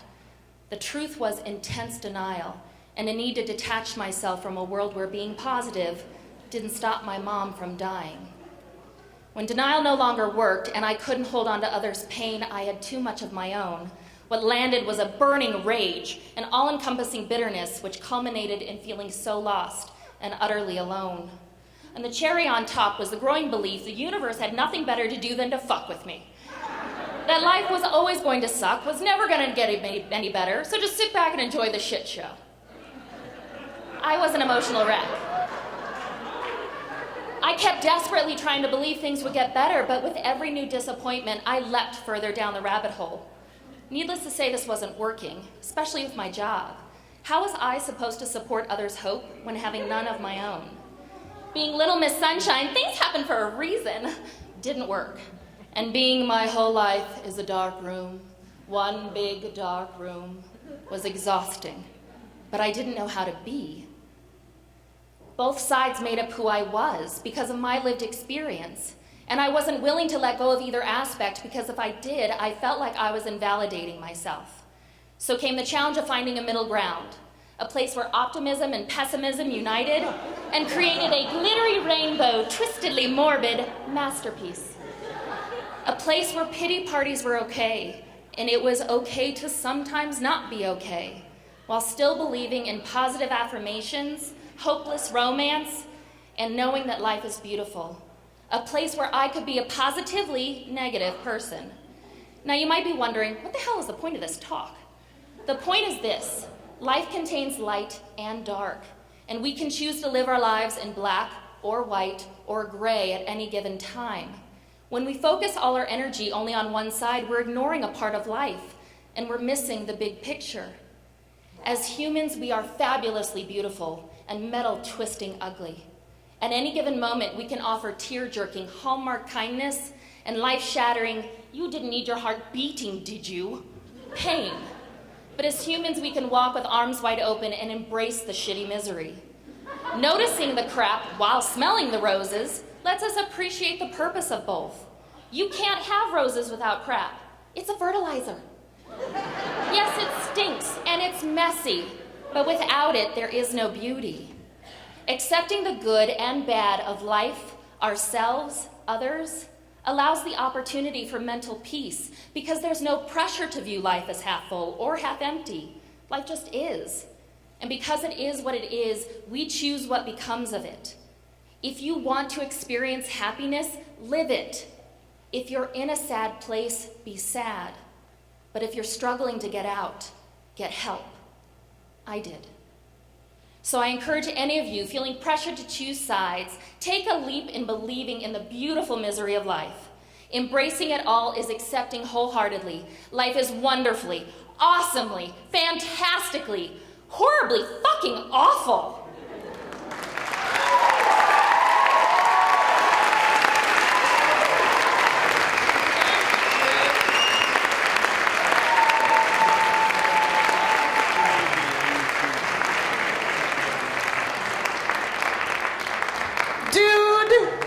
love Ignite Denver. I mean, beyond the fact that I have some of my best friends here, some of my favorite family members here, some of the coolest people that I've met through Ignite Denver, some random people that I've been talking to on Twitter, and a shitload of people I don't know but could if you introduce yourselves. Keep drinking. I am very outgoing. I just count myself as super fortunate to be here, and I'm so very grateful that you guys came tonight, and I hope that you keep coming because these talks are extraordinary. These people sharing these talks and stories are extraordinary, and it moves me every time. I get so nervous the day of, not because of what I'm saying, because I could give a shit about talking about a messy house, but because I am so excited for these people and the messages that they bring to you. It's awesome. Again, I'm really good with words. Still drinking backstage.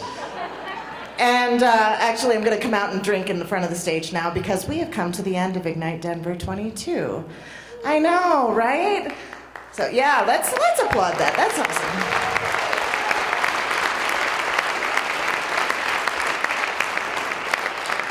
We obviously are going to strongly encourage that you stick around because Ultra Lo-Fi is going to be playing some more kick-ass music. We're going to be, strolling around talking to people. You hopefully have already kissed some people and slapped some asses. If not, get on it. And last but not least, I just want to say thank you. I'm very grateful for you guys, and every day is a gift. So come back for Ignite Denver 23. Thanks.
Can we get a little more monitors?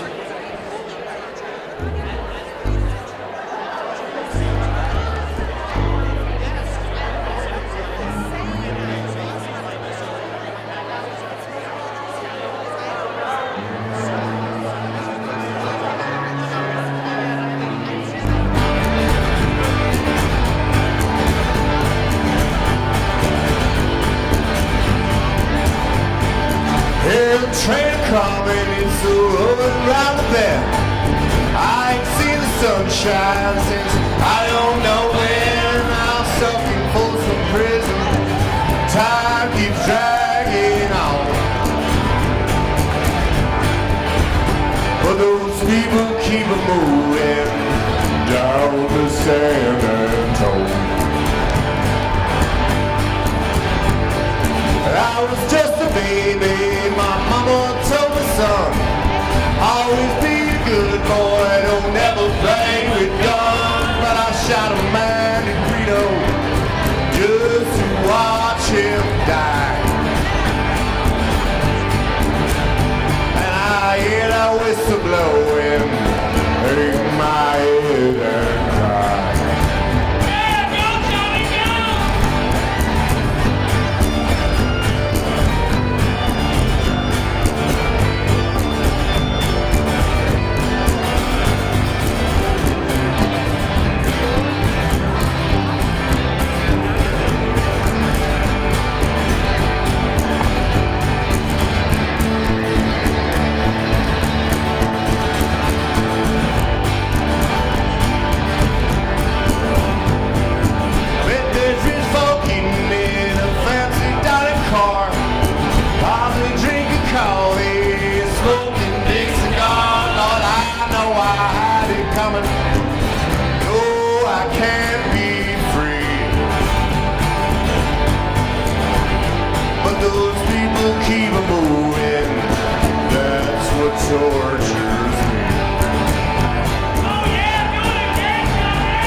Thanks, guys. Thanks for sticking around. Again, we're Ultra Lo-Fi. This next one's Devil Next 3 Minutes.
mountain that I know I've got to climb. Keep towing that line.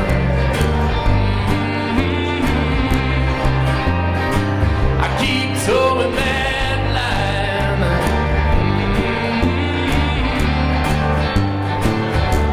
Oh yeah, we're down in ditches by that road I call my home. All them gypsies come up cursing now, and now just throwing stones. Yeah, they're bid me now to settle down in life so still and cold, as if I could spend my life the way they do, just as they're told. So if you should find me living low when the miles have passed me by, and it seems that I've left now all that I could love behind, just towing that line.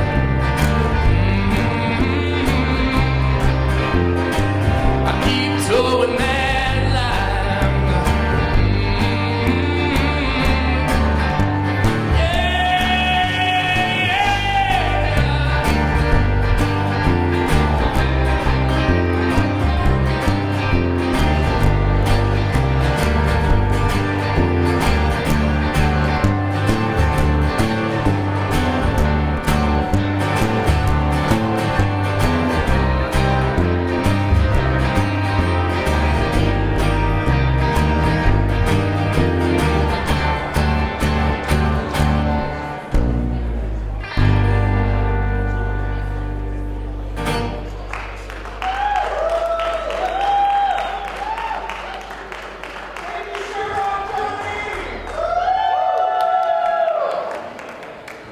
I'll just give you a taste.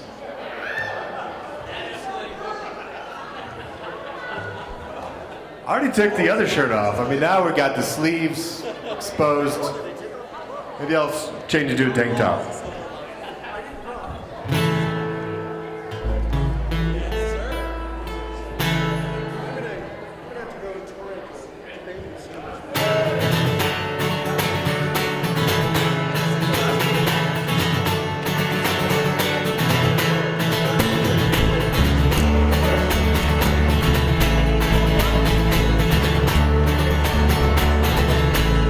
Well, I shuffled through the city on the 4th of July, had a firecracker waiting to blow, breaking like a rocket who was making his way to the cities of Mexico. Lived in that apartment out on Avenue Way, I had a toilet on the corner in town. Had myself a lover who was finding the gold, but I'm broken up and busting up sounds. Love don't play any games with you anymore if you don't want it to. World won't wait, so I better shake that thing right out there through the door. Well, I still love New York.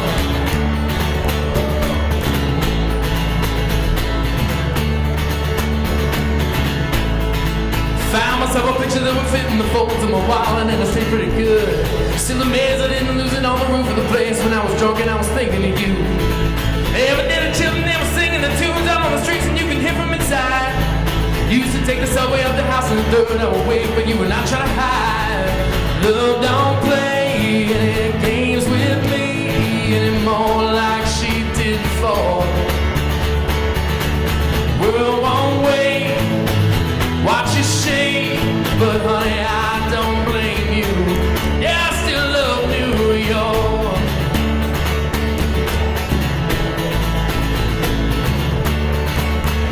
Yeah, I still love New York.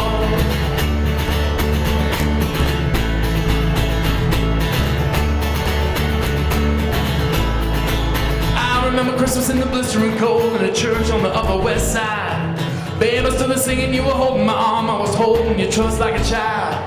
Found a lot of trouble out on Avenue B, but I tried to keep the overhead low. Farewell to the city and the love of my life, these were left before we had to go. Love don't play any games with me anymore like she did before. Sleep and shake this whole thing out the door. I'll always be thinking of you.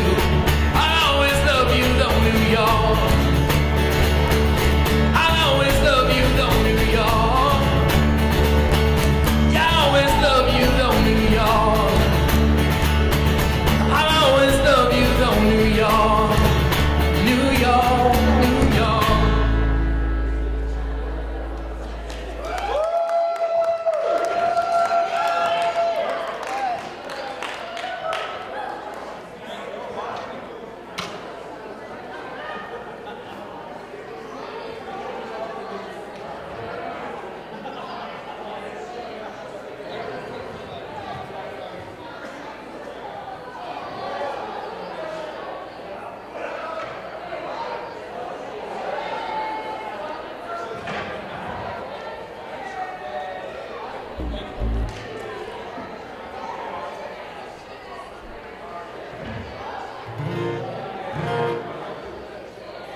could breathe. The crowded space was filled with angry faces. They didn't once cross my mind. But paranoia in my heels. Will you love me still? When we awaken, you find that the sanity is gone from my eye. What?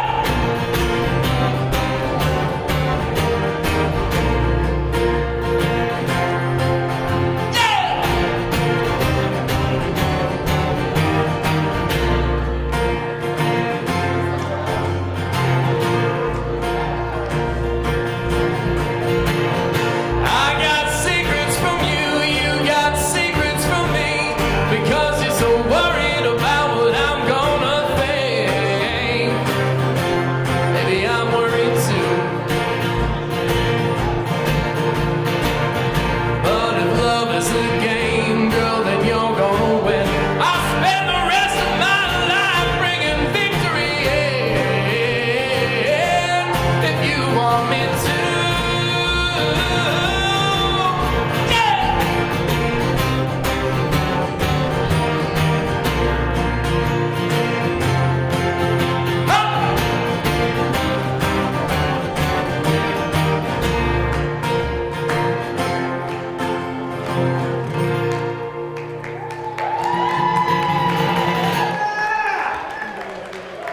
Thanks, guys.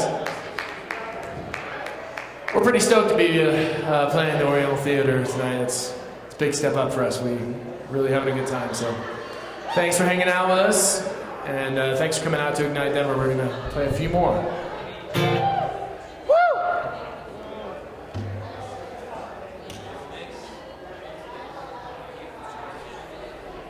Yes.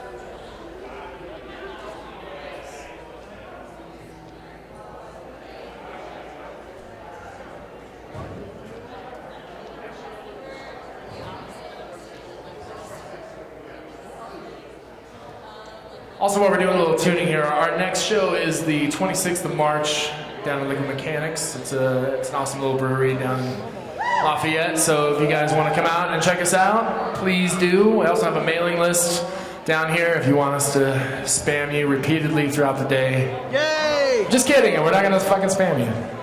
But just sign up.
Here come the breeze.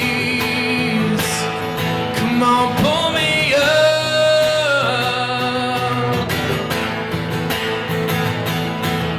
out of the trees. Come on, show me up.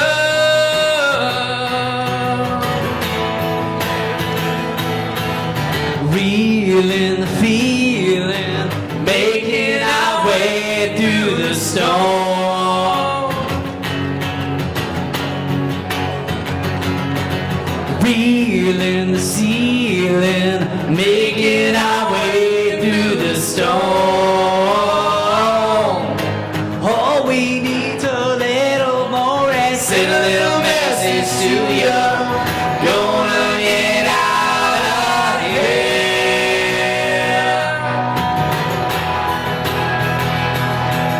Send a little message to you. Gonna get out of here.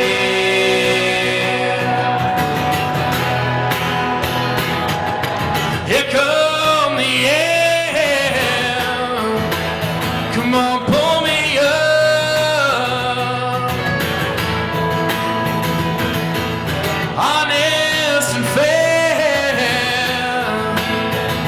don't show me up.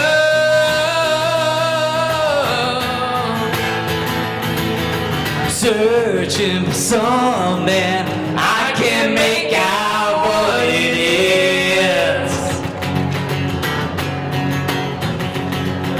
Searching for nothing, I just don't know what it is. All we need's a little more and send a little message to ya. Gonna get out of here.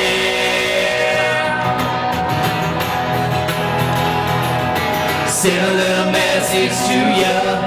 Gonna get out of here.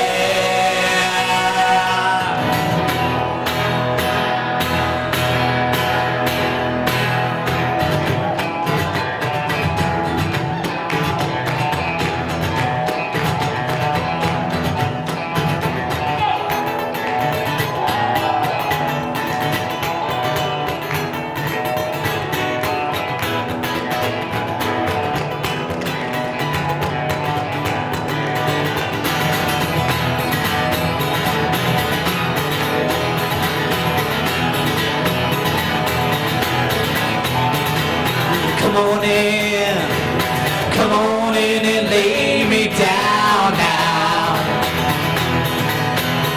and relax, 'cause the world will collapse if you turn the red light into blue. Why do you keep running around like that? Sit back, 'cause this is gonna take a while. There's a shame in going down the south. Why do you keep running around like that?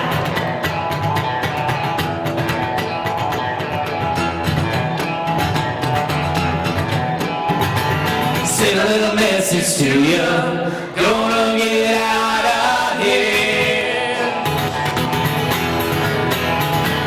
Send a little message to you.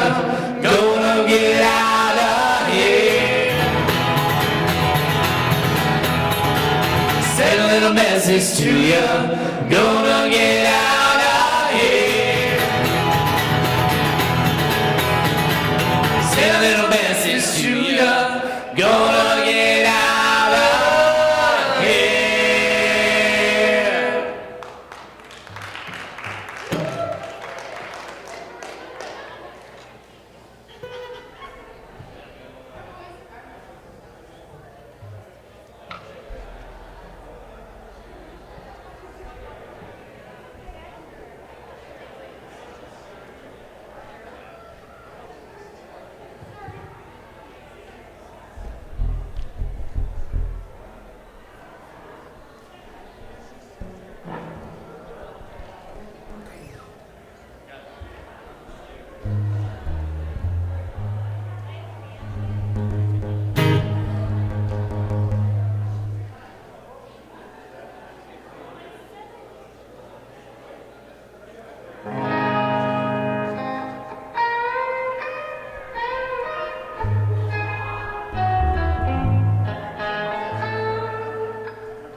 This is one of ours. It's on that flash drive and the download cards we have tonight.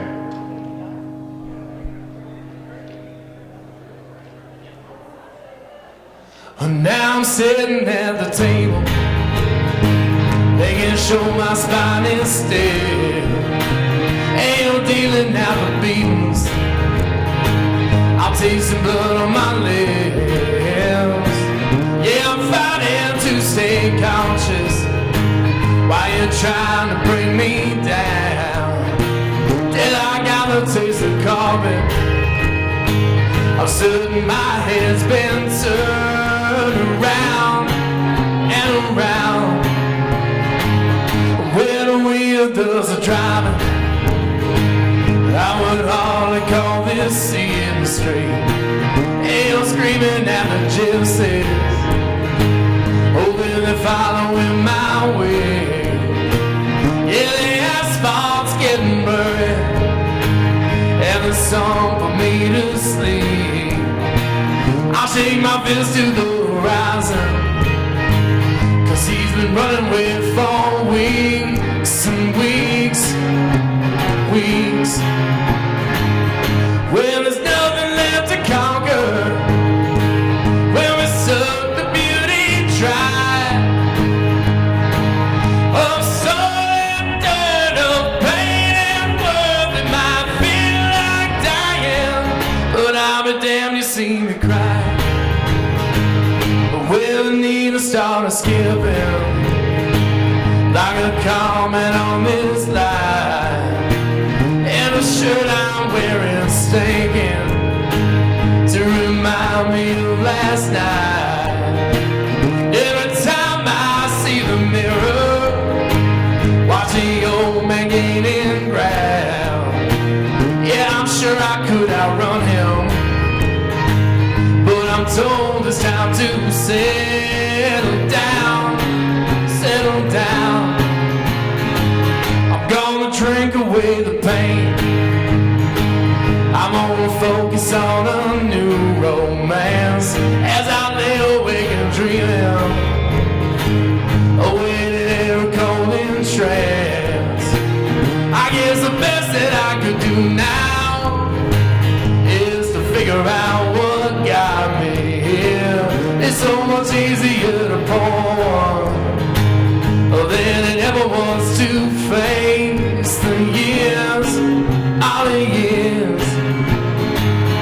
Well, since they all return now, and the years are adding up,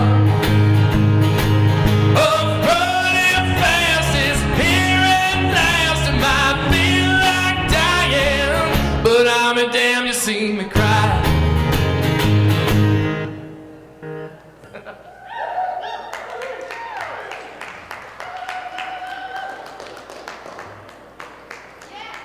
Thank you.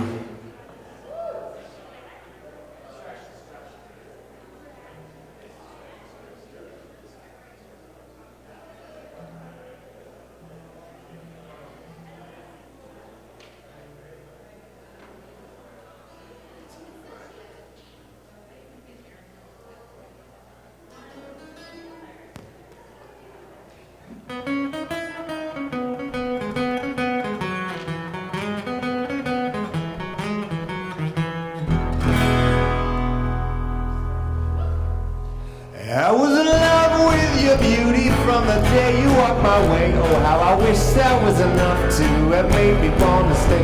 See, I'm as true as I try to be. I'm a say, my girl, I tried the best to give to you. All of the truest in the world.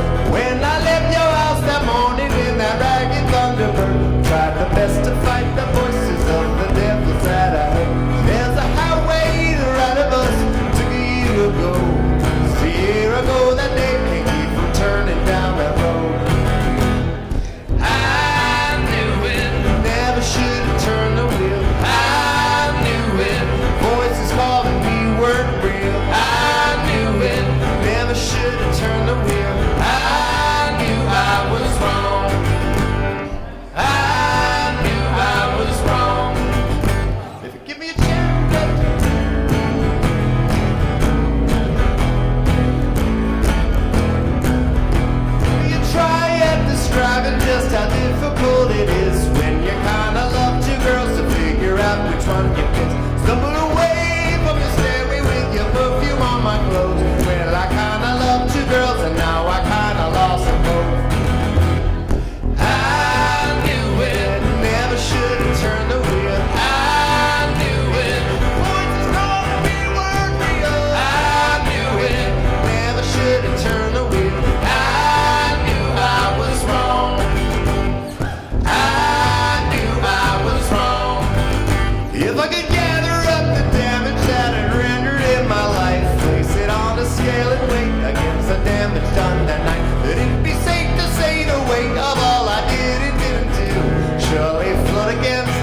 There's another Ryan Adams for Dan Stones.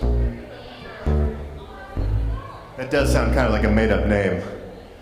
Dan Stones. Are you real, buddy?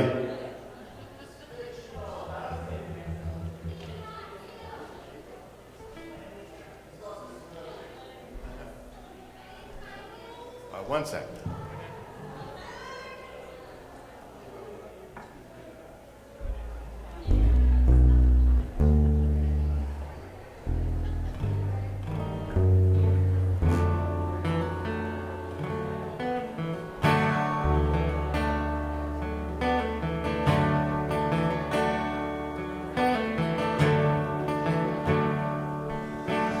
I went down to Houston and I stopped in San Antonio.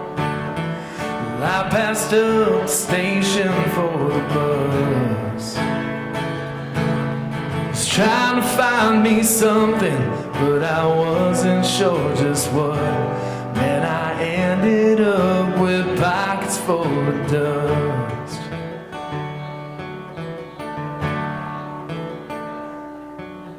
So I went along to Cleveland and I ended up insane.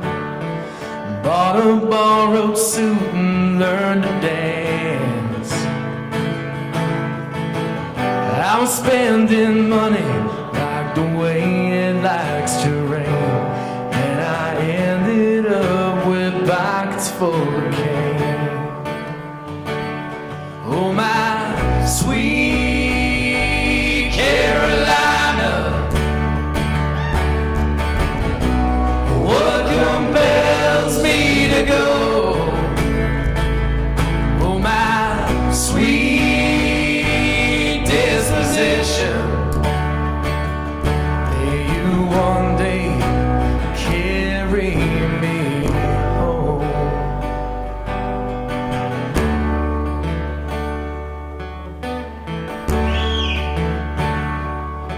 I ain't never been to Vegas, but I've gambled all my life. Building newsprint boats, I raced a sewer main.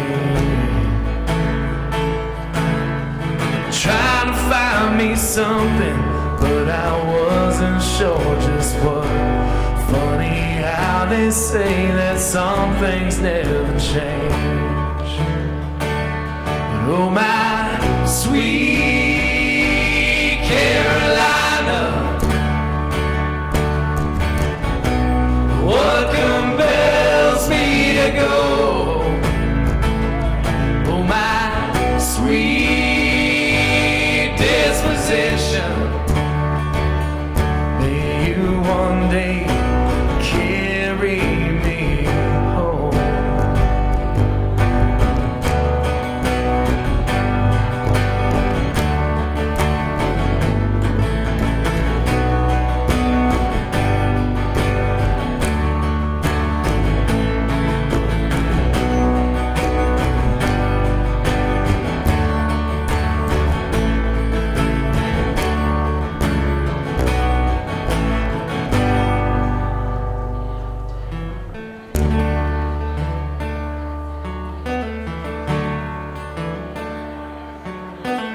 Up here in the city, feels like things are closing in. Sunset's just my light bulb burning out.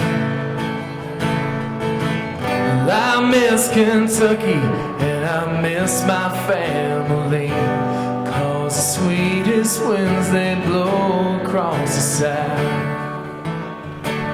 And oh my sweet Carolina, what compels me to go? Oh my sweet disposition, may you one day carry me home. May you one day carry me home.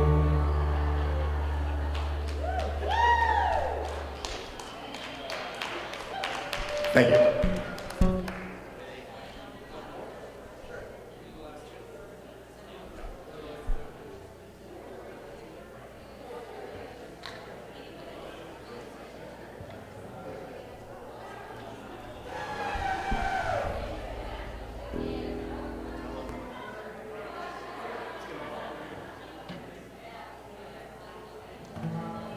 We're gonna do a couple more for you and get out of here. Thank you guys for sticking around. This next one is one that's real sensitive, real deep. Would you come along with us? Hope you feel some intense yearning.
Don't turn away. Come on, accept the emotion.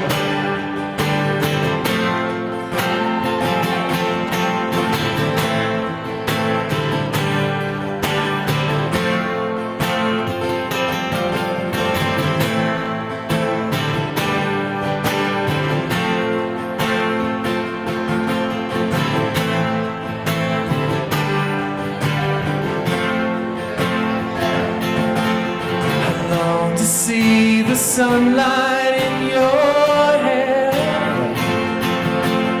and tell you time and time again how much I care. Sometimes I feel my heart will overflow. Hello, I've just got to let you know, 'cause I wonder where you are. Are you somewhere feeling lonely, or is someone loving you? Tell me how to win your heart, or I haven't got a clue. Let me start by saying I love you.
I love you.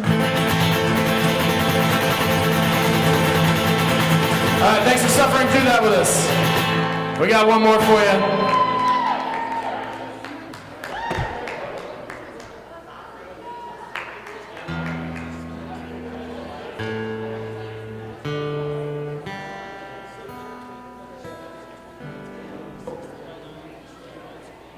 Hey, thanks again to IgniteDenver for letting us come out and play for you. Perhaps mortify you. Horrify. Rectify.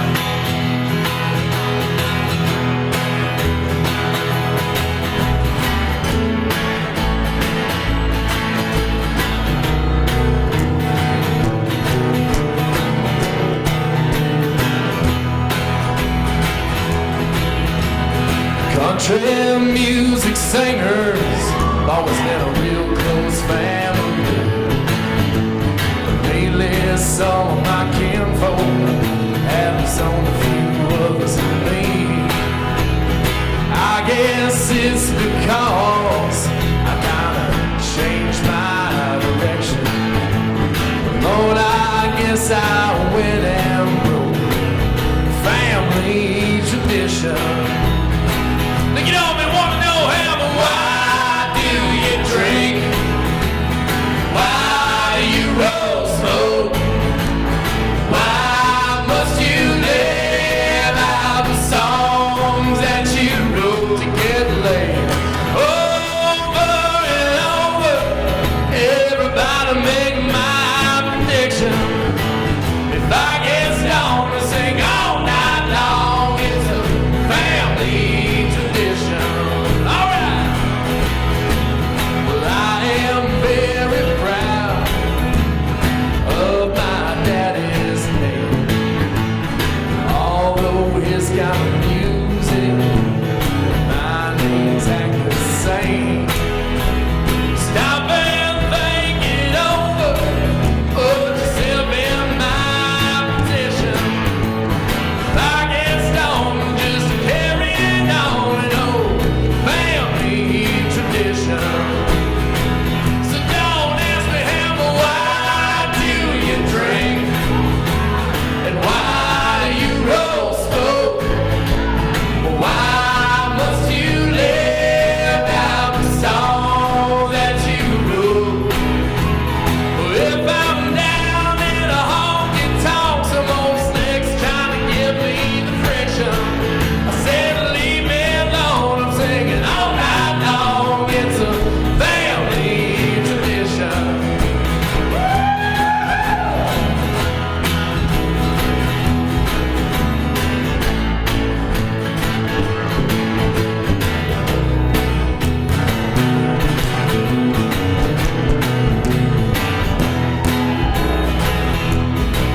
Lord, and I have loved some ladies, and I have loved you.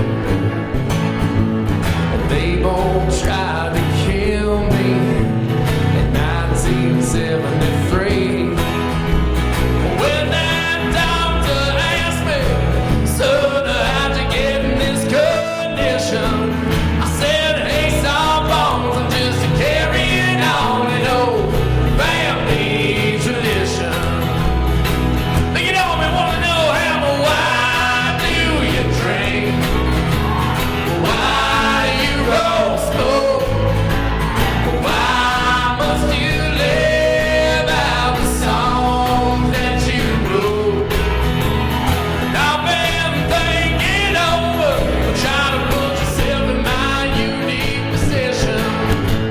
If I get stoned and sing all night long, it's a family tradition. Let's do it one more time. They ask me, why do you drink? Why do you roll smoke? Why must you live out the song that you wrote? Over and over, everybody put yourself in my position. If I get stoned and sing all night long, it's a family tradition.